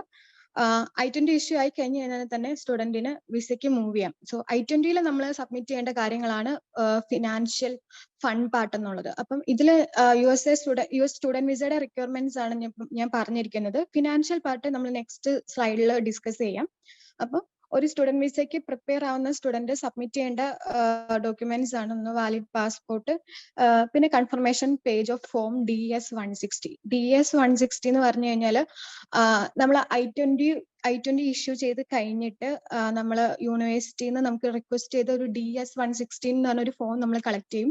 ഈ ഫോം നമ്മൾ ഫുള്ള് ഫിൽ ഔട്ട് ചെയ്ത്, അതാണ് ഒരു visa application form. I-20 issue ആയി കഴിഞ്ഞിട്ട് മാത്രമേ DS-160 ഫോം നമുക്ക് യൂണിവേഴ്സിറ്റി റിക്വസ്റ്റ് ചെയ്യാൻ പറ്റുള്ളൂ. സോ ആഫ്റ്റർ DS-160 നമ്മൾ കിട്ടിക്കഴിഞ്ഞാൽ വിസ ആപ്ലിക്കേഷൻ ഫോം നമ്മൾ ഫിൽ ചെയ്യുവാണ്. അപ്പം ഈ ഇപ്പം നമ്മളിപ്പം ജസ്മം ഓൾറെഡി പറഞ്ഞു, ഏത് USA സ്റ്റുഡന്റ് ആണെങ്കിലും ഇന്റർവ്യൂ എന്നുള്ള ഒരു സെക്ഷൻ, അതായത് എംബസിയിൽ പോയിട്ട് അല്ലെങ്കിൽ കൗൺസിലേറ്റിൽ പോയിട്ടുള്ള ഒരു ഇന്റർവ്യൂ എന്നാണ് ഒരു സ്റ്റുഡന്റിന്റെ വിസയുടെ ഫൈനൽ കൺഫർമേഷൻ കിട്ടുക. അപ്പം ബിഫോർ ഒരു സ്റ്റുഡന്റ് ഇന്റർവ്യൂ അറ്റൻഡ് ചെയ്യുന്നതിന് മുമ്പ് തന്നെ നമുക്കിപ്പം ചില കേസസിലൊക്കെ USA 2 മിനിറ്റ് കൊണ്ട് 3 മിനിറ്റ് കൊണ്ടൊക്കെ ഇന്റർവ്യൂ പാസ്സായി വിസ സക്സസ് ആയ സ്റ്റുഡൻസ് ഉണ്ട്. അപ്പൊ അങ്ങനെയുള്ള കേസസിൽ എന്ത് ബേസിസിലായിരിക്കും അവർ ആ ഒരു വിസ ലൈക്ക് ആ ഒരു കറക്റ്റ് ആള് ജെന്യൂൻ ആണോ അല്ലയോ എന്ന് ഫൈൻഡ് ചെയ്യുന്നതെന്ന് വെച്ച് കഴിഞ്ഞാൽ ഈ ഒരു DS-160 ഫോമിന്റെ ബേസിസിലാണ്. അത്രയും ഇമ്പോർട്ടന്റ് ആണ് DS-160 ഫോം. കാരണം നമ്മുടെ ഡോക്യുമെന്റേഷൻ ടീം അത്രയും ക്ലിയർ ആയിട്ട് നമ്മൾ തന്നെ സെൽഫ് എഫർട്ട് എടുത്തിട്ട് നമ്മൾ ചെയ്യുന്ന ഫോമാണ് DS-160. ഇതിലെ ഒരു ചെറിയ മിസ്റ്റേക്ക് പോലും ആ ഒരു സ്റ്റുഡന്റിന്റെ വിസ റിജക്ഷന് ഒരു റീസൺ ആയേക്കാം. സോ അതുകൊണ്ട് തന്നെ നമ്മൾ ഒരു 3-4 തവണ ക്രോസ് ചെക്ക് ചെയ്ത് പല ഡീറ്റെയിൽസും നമ്മൾ അതിൽ കൊടുക്കുന്നുണ്ട്. ഒരുപാട് അത് ലൈക്ക് ഒരു ഓൺലൈൻ ഞാനൊന്ന് എൻ്റർ ആവണേ. ഈ ഒരു DS എന്ന് പറയുമ്പോഴത്തേക്കും ഡിപ്പാർട്ട്മെന്റ് ഓഫ് സ്റ്റേറ്റ് ആണ്. ആ ഒരു സ്റ്റേറ്റിലോട്ട് എൻ്റർ ആകാനായിട്ട് വേണ്ട ഒരു ഫോമിന്റെ പേരാണ് 160. ഓക്കെ, ഡിപ്പാർട്ട്മെന്റ് ഓഫ് സ്റ്റേറ്റ്, അതാണ് DS. അപ്പൊ DS എന്ന് പറയുമ്പോൾ എല്ലാവർക്കും ഒരു കൺഫ്യൂഷൻ ആവും, എന്താ DS എന്ന്. അതിന്റെ ഒരു ഫുൾ ഫോം ആണ് department of state. Okay, continue ചെയ്യും. Okay, thank you. അപ്പം നമ്മൾ ഈ DS 160 ഫോം നമ്മൾ ടോട്ടൽ അത് ഓൺലൈൻ ആപ്ലിക്കേഷൻ ആണ്. ഫോം എന്ന് വെച്ചാൽ നമ്മൾ മാനുവലി ഫില്ല് ചെയ്യുകയല്ല ചെയ്യുന്നത്, ഒരു ഓൺലൈൻ ഫോം ആണ്. അത് ഫില്ല് ചെയ്ത് അതിന്റെ പ്രിന്റ് ഔട്ട് ആണ് നമ്മൾ സ്റ്റുഡൻസിന് കൊടുക്കുക. അപ്പൊ അതിന്റെ ഒരു ഏകദേശം ഒരു ലൈക്ക് 50+ പേജസ് ഉണ്ട്. അത്രയും ഫോംസ് അവർ കംപ്ലീറ്റ് ചെയ്യണം. അപ്പൊ ഓരോ സ്റ്റുഡന്റിന്റെ പ്രൊഫൈൽ അനുസരിച്ച് ആ ഫോമിന്റെ കാര്യങ്ങളൊക്കെ മാറ്റം വരും. അപ്പൊ അതൊക്കെ നമ്മൾ അത്രയും ക്ലിയർ ചെയ്ത് DS 160 ഫോം ഫില്ല് ചെയ്യും. പിന്നെ ലൈക്ക് നമ്മൾ ആപ്ലിക്കേഷൻ ഫീ പേയ്മെന്റ് ഉണ്ട്, അതായത് വിസയുടെ ആപ്ലിക്കേഷൻ ഫീ പേയ്മെന്റ് റെസിപ്റ്റ്, അതൊന്ന് ഒരു മസ്റ്റ് ആയിട്ടുള്ള ഒരു ഡോക്യുമെന്റ് ആണ്. ഫീ പേയ്മെന്റ് ചെയ്ത് നമ്മൾ സ്ലോട്ട് ബുക്കിംഗ് ഒക്കെ ആ ഒരു പ്രൊസീജിയർ ടൈമിലാണ് നടക്കുക. പിന്നെ ഉള്ള ഒരു ഇമ്പോർട്ടന്റ് എന്താ USA മാത്രം ഒരു സ്പെസിഫിക് ഒരു ഫീ പേയ്മെന്റ് ആണ് സെവിസ് ഫീ എന്ന് പറയുന്നത്. സെവിസ് എന്ന് വെച്ച് കഴിഞ്ഞാൽ സ്റ്റുഡന്റ് എക്സ്ചേഞ്ച് വിസിറ്റർ വിസ എന്നുള്ള അതാണ് ഒരു ഫുൾ ഫോം വരുന്നത്. സെവിസ് ഫീയുടെ ഒരു റീസൺ എന്താന്ന് വെച്ച് കഴിഞ്ഞാൽ ഒരു 2000 ആ ഒരു ടൈമിലാണ്, 2022 ഈ ഒരു സെവിസ് ഫീ എന്നുള്ള ഒരു അപ്ഡേഷൻ USA വിസയിലോട്ട് ആഡ് ആയി വന്നത്. അത് വേറെ ഒന്നുമല്ല, നമുക്കിപ്പം ഓരോ കൺട്രീസിനും അറിയാം ഓരോ ആന്റി ടെററിസ്റ്റ് ഒരു ഡിപ്പാർട്ട്മെന്റ് ഒക്കെ കാണും. അതുപോലെ USA ഗവൺമെന്റും ഈ പറഞ്ഞ ആന്റി ടെററിസ്റ്റ് ഡിപ്പാർട്ട്മെന്റൂടെ സ്റ്റാർട്ടായ ഒരു പുതിയ ഒരു ഡിപ്പാർട്ട്മെന്റ് അല്ലെങ്കിൽ ഒരു സെക്ഷൻ ആണ് സെവീസ് എന്ന് പറഞ്ഞിട്ടുള്ളത്. എന്ന് വെച്ച് കഴിഞ്ഞാൽ അത്രയും പേരുടെ കാൽക്കുലേഷനും അതുപോലെ അവരുടെ ഫർദർ അഡ്രസ്സും ഡീറ്റെയിൽസ് ഒക്കെ ഈ പറഞ്ഞ പോലെ ഈ ഒരു ആന്റി ടെററിസ്റ്റ് കമ്മ്യൂണിറ്റി അവർക്കും അതുപോലെ തന്നെ USA ഗവൺമെന്റിനും ഇതിന്റെ ഒരു റെക്കോർഡിംഗ് സിസ്റ്റം അവരെപ്പോഴും നോട്ട് ചെയ്ത് വെച്ചിട്ടുണ്ട്. സോ അതിന്റെ ഒരു ബേസിസിലാണ് ഈ സെവിസ് ഫീ എന്ന് പറഞ്ഞിട്ടുള്ള ഒരു ഫീയും നമ്മൾ പേയ്മെന്റ് ചെയ്യുന്നത്. ഇതിന്റെ ഒരു മെയിൻ റീസൺ എന്ന് പറഞ്ഞു കഴിഞ്ഞാൽ നിങ്ങൾക്ക് ചിലർക്കൊക്കെ അറിയാമായിരിക്കും, ലൈക്ക് 2001 USA ഒരു ബോംബ് ബ്ലാസ്റ്റ് ഉണ്ടായിരുന്നു. അപ്പൊ ആ ബോംബ് ബ്ലാസ്റ്റില് കുറെ ലൈക്ക് ഇന്റർനാഷണൽ ആൾക്കാരും അതുപോലെ തന്നെ അവിടുത്തെ സിറ്റിസണും കുറെ പേര് മരിച്ചു. അപ്പൊ ആ ഒരു ടൈമിൽ ഇതിന്റെ ഫർദർ അവര് ഇൻവെസ്റ്റിഗേഷൻ ചെയ്തപ്പോൾ മനസ്സിലായത് ഇന്റർനാഷണൽ ആ ഒരു ബോംബ് ബ്ലാസ്റ്റിൽ അവിടെ വന്ന ഒരു ടെററിസ്റ്റ് എന്ന് പറഞ്ഞു കഴിഞ്ഞാൽ ഒരു ഇന്റർനാഷണൽ സ്റ്റുഡന്റ് ആയിരുന്നു. സോ ആ ഒരു ഇഷ്യൂവിന് ശേഷമാണ് ഈ ഒരു സെവിസ് ഫീ എന്നുള്ള ഈ ഒരു സെഗ്മെന്റ് തന്നെ USA വിസ ആപ്ലിക്കേഷന്റെ കൂടെ അവർ ആഡ് ഓൺ ചെയ്തത്. അപ്പം ഞാൻ ആദ്യമേ പറഞ്ഞ പോലെ തന്നെ നമ്മൾ 5 യൂണിവേഴ്സിറ്റിക്ക് അപ്ലൈ ചെയ്യുന്നുണ്ടെങ്കിൽ 5 യൂണിവേഴ്സിറ്റിക്ക് 5 I-20 ഒരു സ്റ്റുഡന്റിനെ റിസീവ് ചെയ്യും. ഈ 5 I-20യിലും 5 സെവിസ് ID ഉണ്ടായിരിക്കും. ആദ്യം നമ്മൾ യൂണിവേഴ്സിറ്റി കൺഫേം ചെയ്യുന്നത് ഈ ഒരു സെവിസ് ID വെച്ചിട്ടാണ് നമ്മൾ സെവിസ് ഫീ പേ ചെയ്യുന്നത്. സെവിസ് ഫീ ആണ് ഈ പറഞ്ഞ പോലെ $350 ആണ് വരുന്നത്. അപ്പം ആ ഒരു ഡോളർ നമ്മൾ പേ ചെയ്യുന്നത് ഏത് യൂണിവേഴ്സിറ്റി ആണോ നമ്മൾ കൺഫേം ചെയ്യുന്നത് ആ ഒരു യൂണിവേഴ്സിറ്റിയുടെ I-20യിൽ ഈ സെവിസ് ID ഉണ്ടായിരിക്കും. ഈ ഒരു സെവിസ് ID വെച്ചിട്ട് നമുക്ക് ഓൺലൈൻ ത്രൂ തന്നെ സെവിസ് ഫീ പേയ്മെന്റ് ചെയ്യാൻ പറ്റും. അപ്പൊ നമ്മൾ വിസയുടെ ഇന്റർവ്യൂവിന് പോകുന്ന ടൈമിൽ നമുക്ക് വേണ്ട ഡോക്യുമെന്റ്സിൽ ഒന്നാണ് സെവിസ് ഫീ കൺഫർമേഷൻ എന്നുള്ളത്. അപ്പം അതും ഈ പറഞ്ഞ പോലെ തന്നെ I-20യിലുണ്ട്. I-20യിൽ ഈ ഫിനാൻഷ്യൽ പാർട്ടിന്റെ കാര്യം ഞാൻ എക്സ്പ്ലെയിൻ ചെയ്യുമ്പോൾ ഞാൻ പറയാം. ഈ I-20 എന്ന് പറയുന്നത് ഫൈനൽ കൺഫർമേഷൻ ആണെന്ന് ഞാൻ പറഞ്ഞു. അതിൽ ഉണ്ടായിരിക്കുന്ന ഡീറ്റെയിൽസ് ആണ് ഒന്ന് സ്റ്റുഡന്റിന്റെ പേഴ്സണൽ ഡീറ്റെയിൽസ്, പിന്നെ ഫിനാൻഷ്യൽ ഡീറ്റെയിൽസ്. അതെന്ന് വെച്ച് കഴിഞ്ഞാൽ മെയിൻലി USAക്ക് ജാസ്മിൻ മാം ഓൾറെഡി ഫിനാൻഷ്യൽ പാർട്ട് എത്രയാണെന്നുള്ള വേണ്ടിയിട്ട് ഒരു ട്യൂഷൻ ഫീ ഒരു 25 to 30, അതിന്റെ പ്ലസ് നല്ല റാങ്കിങ് യൂണിവേഴ്സിറ്റി ആണെങ്കിൽ അതിൽ ഫീസ് ഉള്ള യൂണിവേഴ്സിറ്റീസ് ഉണ്ട്. പിന്നെ ബുക്സ് ആൻഡ് സപ്ലൈസിന് വേണ്ടിയിട്ട് ഒരു $930 ആണ് വേണ്ടത്. പിന്നെ ഹെൽത്ത് ഇൻഷുറൻസ് എന്ന് പറഞ്ഞിട്ട് നോർമൽ ഒരു സെപ്പറേറ്റ് ഹെൽത്ത് ഇൻഷുറൻസിന്റെ ചാർജ് ഉണ്ട്, അത് 1500 ആ ഒരു റേഞ്ചിൽ വരും. ഹെൽത്ത് ഇൻഷുറൻസ് ഇവിടുന്ന് പോകുന്നതിന് മുമ്പ് എടുക്കണോ? അത് നമ്മൾ ഈ ലൈക്ക് വിസ ആപ്ലിക്കേഷൻ മൂവ് ചെയ്യുന്ന ആ ഒരു ടൈമിൽ തന്നെ I-20യിൽ നമ്മൾ കൊടുത്തിട്ടുണ്ട്. അപ്പൊ നമ്മൾ അത് പോകുന്നതിന് മുമ്പ് തന്നെ എടുത്തിട്ടാണ് ലൈക്ക് നമുക്ക് VF കൗൺസിലേറ്റിൽ പോകുന്ന പറഞ്ഞില്ലേ എംബസിയിൽ, അപ്പൊ ആ ടൈമിൽ ഇവരുടെ കയ്യിൽ ആ ഹെൽത്ത് ഇൻഷുറൻസിന്റെ ആ ഒരു ഫൈനൽ സർട്ടിഫിക്കറ്റും കാണും. പിന്നെ ലിവിങ് എക്സ്പെൻസും ഓരോ റീജിയൻ അനുസരിച്ച് ഡിപ്പെൻസ് ആണ്. ഒരു ആവറേജ് റേറ്റ് എന്ന് പറയുന്നത് മാം പറഞ്ഞ പോലെ തന്നെ ഒരു 10 lakh ആണ് വരും. അപ്പൊ നിയർ ഒരു $12,500 ആണ് ആ ഒരു ലിവിങ് എക്സ്പെൻസ് വരുന്നത്. ടോട്ടൽ ഇത്രയും ഫണ്ടാണ് 1 ഇയറിന്റെ tuition fee, book and supplies, health insurance, living expense, ഇത്രയും ഫണ്ടാണ് അവർ മീറ്റ് ചെയ്യേണ്ടത്. അപ്പം ഈ ഒരു ഫണ്ടിന്റെ കാൽക്കുലേഷൻ ഒക്കെ ഓരോന്നിനും പേയ്മെന്റ് ആണോ? ട്യൂഷൻ ഫീ ആണോ? അല്ല, ഹെൽത്ത് ഇൻഷുറൻസ് നമ്മൾ ഇവിടുന്ന് പോകുമ്പോ എടുത്തിട്ട് അവിടെ പോയിട്ടാണോ മന്ത്ലി ആണോ പേയ്മെന്റ് ചെയ്യേണ്ടത്? അല്ല, ഇപ്പൊ നമ്മൾ പോകുമ്പോ 1 ഇയറിന്റെ ആണ് ഹെൽത്ത് ഇൻഷുറൻസ് എടുക്കുന്നത്. ഓക്കെ. പിന്നെ ട്രാവൽ ഇൻഷുറൻസ് എന്ന് പറഞ്ഞിട്ട് വേറെ എക്സ്ട്രാ വരുന്നുണ്ടോ? ട്രാവൽ ഇൻഷുറൻസ് നമ്മൾ വിസയുടെ ടൈമിൽ പോകുമ്പോൾ കൊണ്ടുപോകുന്ന ഡോക്യുമെന്റ് അല്ല ട്രാവൽ ഇൻഷുറൻസ്. അത് നമ്മൾ ലൈക്ക് ഇമിഗ്രേഷന്റെ ടൈമിൽ നമ്മൾ ഫ്ലൈറ്റിൽ ട്രാവൽ ചെയ്യുമ്പോൾ ആ ഒരു ഇമിഗ്രേഷൻ US ചെന്ന് ബോർഡർ ആകുമ്പോഴും പിന്നെ ഇന്ത്യയിൽ നിന്നുള്ള ബോർഡറിംഗ് ടൈമിലും എടുക്കുന്ന ഡോക്യുമെന്റ് ആണ് ട്രാവൽ ഇൻഷുറൻസ്. അതെങ്ങനെ അത് 1 നമുക്ക് ഇയറിലേക്കാണോ വിസയുടെ അതോ ആ ഒരു പർട്ടിക്കുലർ ടൈം ഓഫ് ട്രാവലിംഗിൽ ഞാനൊന്ന് മാത്രമാണ്? എൻ്റർ ആവുകയാണേ. ഇപ്പൊ ചോദിക്കുന്ന ആരാണെങ്കിലും ഇപ്പൊ നമുക്ക് ഓരോ കൺട്രി ട്രാവൽ ഇൻഷുറൻസ് അതുപോലെ തന്നെയാണ് ഹെൽത്ത് ഇൻഷുറൻസ്. ഈ പറഞ്ഞ പോലെ എനിക്ക് തോന്നുന്നു അതാണോ ഡിസ്കസ് ചെയ്യുന്നതെന്ന് അറിയുന്നില്ല. അപ്പം ഈ ഒരു USA സംബന്ധിച്ചിട്ടുള്ളതിനകത്ത് എന്തൊക്കെയാണോ വേണ്ടതെന്നുള്ളത് നമ്മളത് ക്ലിയർ ആയിട്ട് പറയുന്നുണ്ട്. അപ്പൊ അതല്ലാതെ ട്രാവൽ ഇൻഷുറൻസ് പറഞ്ഞ ഹെൽത്ത് ഇൻഷുറൻസ് മസ്റ്റ് ആണ്, ട്രാവൽ ഇൻഷുറൻസ് ചോദിക്കുന്നില്ല. അതുകൊണ്ട് ഓരോ കൺട്രി ഇപ്പം യൂറോപ്പ് കൺട്രീസിലൊക്കെയാണ് ട്രാവൽ ഇൻഷുറൻസ് കൂടുതലായിട്ട് ചോദിക്കാറ്. ഓക്കെ, കൺഫ്യൂഷൻ ആക്കരുത്. ഓരോ കൺട്രിക്കും അതിൻ്റെതായ ക്രൈറ്റീരിയ ഉണ്ട്. Okay ma'am, thank you. Okay. Okay, thank you. Just ma'am പറഞ്ഞ പോലെ ട്രാവൽ ഇൻഷുറൻസ് എല്ലാ കൺട്രിക്കും ഒരു മസ്റ്റ് ഡോക്യുമെന്റ് ആയിട്ട് പറയുന്നില്ല. ട്രാവലിംഗ് ടൈമിലാണ് ട്രാവൽ ഇൻഷുറൻസ് വേണ്ടി വരുന്നത്. നോർമൽ നമ്മൾ കാനഡ അതുപോലെ തന്നെ UK എല്ലാം ഹെൽത്ത് ഇൻഷുറൻസ് ആണ് 1 ഇയർ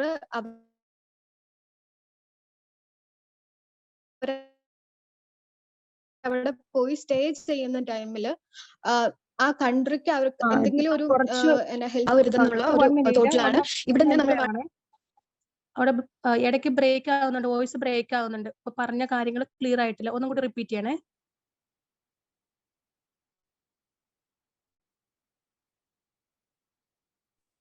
ഹലോ, ഇപ്പൊ വോയിസ് ക്ലിയർ ആണോ? ഇപ്പൊ വോയിസ് ക്ലിയർ ആണ്. ഇപ്പൊ പറഞ്ഞ ഒരു ലാസ്റ്റ് 2 മിനിറ്റ്സ് ക്ലിയർ അല്ലായിരുന്നു. പറഞ്ഞത് ക്ലിയർ ആയിട്ടില്ല. ആ ഹെൽത്ത് ഇൻഷുറൻസിന്റെ കാര്യം പറഞ്ഞില്ലായിരുന്നു. അപ്പൊ ട്രാവലിംഗ് ഇൻഷുറൻസ് യൂറോപ്പ് കൺട്രീസ് ആണ് കൂടുതലായിട്ട് ചോദിക്കാറ്. അല്ലാതെ UK USA ഓസ്ട്രേലിയ ഒന്നും ട്രാവലിംഗ് ഇൻഷുറൻസ് ചോദിക്കാറില്ല. അതുകൊണ്ട് ഡിപ്പെൻഡ്സ് ഓൺ കൺട്രിയെ ബേസ് ചെയ്തിട്ടാണ്. ഓക്കെ, നെക്സ്റ്റ് കണ്ടിന്യൂ ചെയ്തോ കേട്ടോ. ഓക്കെ, സോ ഇൻഷുറൻസ് ആ ഒരു ബേസിസിലാണ് നമ്മൾ ഹെൽത്ത് ഇൻഷുറൻസ് എടുക്കുക. അപ്പൊ ടോട്ടൽ ഞാനിപ്പോ പറഞ്ഞ expense, tuition fee, book and supplies, health അതുപോലെ ലിവിങ് എക്സ്പെൻസ് ടോട്ടൽ എന്താണേലും ഒരു 30 to 40 lakh മാസ്റ്റേഴ്സിന് പോകുന്ന ഒരു സ്റ്റുഡന്റിന് 1 ഇയറിന്റെ ഒരു ടോട്ടൽ എക്സ്പെൻസ് നമ്മൾ ഇവിടുന്ന് ഫിനാൻഷ്യലി അവര് ഓക്കെ ആണെന്നുള്ള ഡോക്യുമെന്റ്സ് നമ്മൾ ഇൻക്ലൂഡിങ് സബ്മിറ്റ് ചെയ്യണം. അപ്പം ഫിനാൻഷ്യൽ ഡോക്യുമെന്റ്സ് എന്തൊക്കെയാണെന്ന് ജാസ്മിൻ ഓൾറെഡി പറഞ്ഞു. എന്നാലും ഞാൻ ഓസ്ട്രേലിയക്കൊക്കെ പോലെ തന്നെ ഫിനാൻഷ്യൽ ഡോക്യുമെന്റ്സ് ഓൾമോസ്റ്റ് സെയിം ആണ്. സേവിങ്സ് അക്കൗണ്ട് അക്കൗണ്ട്സ് ഉണ്ടെങ്കിൽ അതിന്റെ ഡോക്യുമെന്റ്സ് നമുക്ക് കൊടുക്കാം. പിന്നെ ലിമിറ്റ് ഇല്ല, അതായത് 2, 3 അല്ലെങ്കിൽ 4 സ്പോൺസർ കാറ്റഗറിയിൽ ആരൊക്കെയാ വരുന്നതെന്ന് വെച്ച് കഴിഞ്ഞാൽ ഒന്ന് പേരൻസ്, ഒബ്വിയസ്ലി പേരൻസ് വരും. അതുപോലെ തന്നെ അങ്കിൾ, ആന്റി, അത് ഫ്രം പറ്റേണൽ സൈഡിൽ നിന്നും മറ്റേണൽ സൈഡിൽ നിന്നും, അതായത് പേരൻസിന്റെ 2 സൈഡിൽ നിന്നും ഉള്ള അങ്കിൾ, ആന്റി, അത്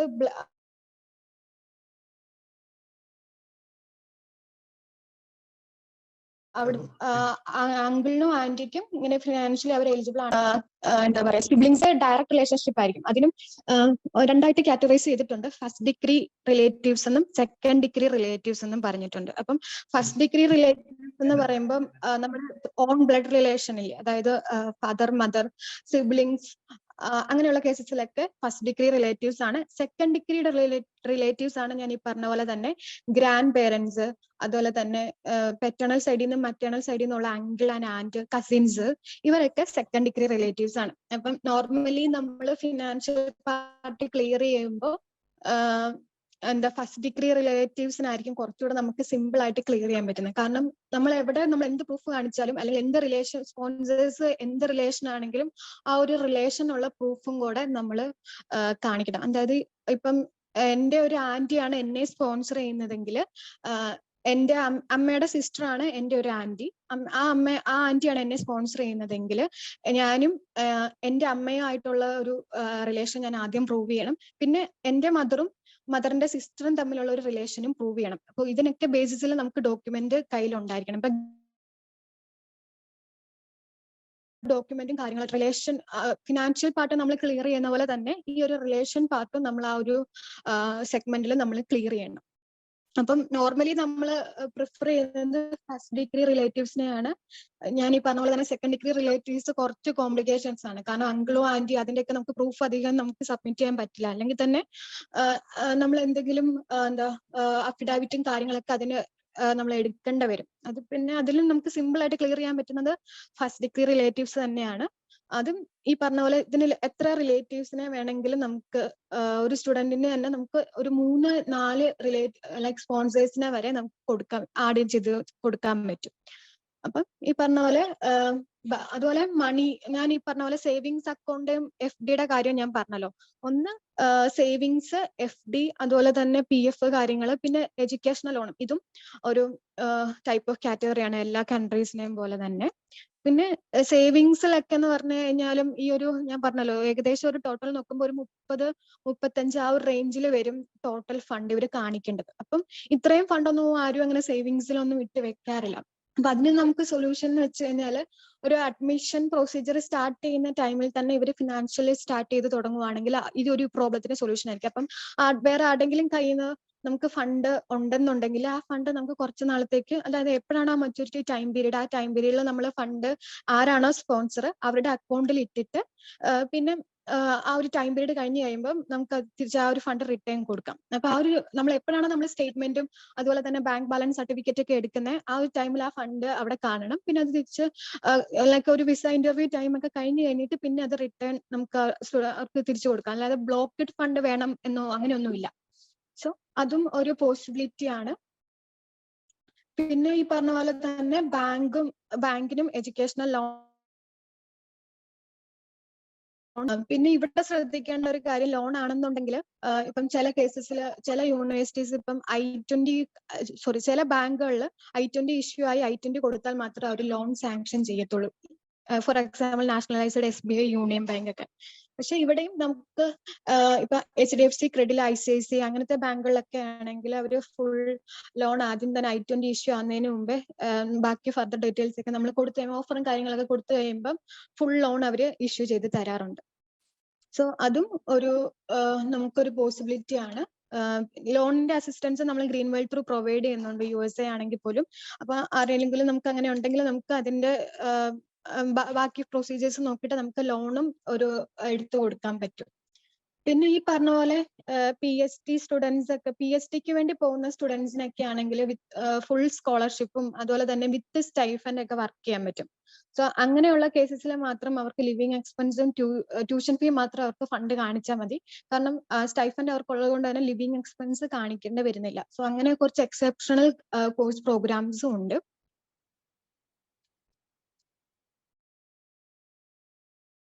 സോ വൺസ് നമ്മൾ സർവീസ് ഫീസും നമ്മൾ പേ ചെയ്ത് കഴിഞ്ഞു, വിസയുടെ ആപ്ലിക്കേഷൻ DS-116 ഫോമും ഫില്ല് ചെയ്ത് I-20 അത്രയും ഡോക്യുമെന്റ്സ് ഒക്കെ വെച്ചിട്ടാണ് നമ്മൾ സ്റ്റുഡന്റിനെ സ്ലോട്ട് ബുക്ക് ചെയ്യുക, വിസയുടെ സ്ലോട്ട് ബുക്ക് ചെയ്യാം.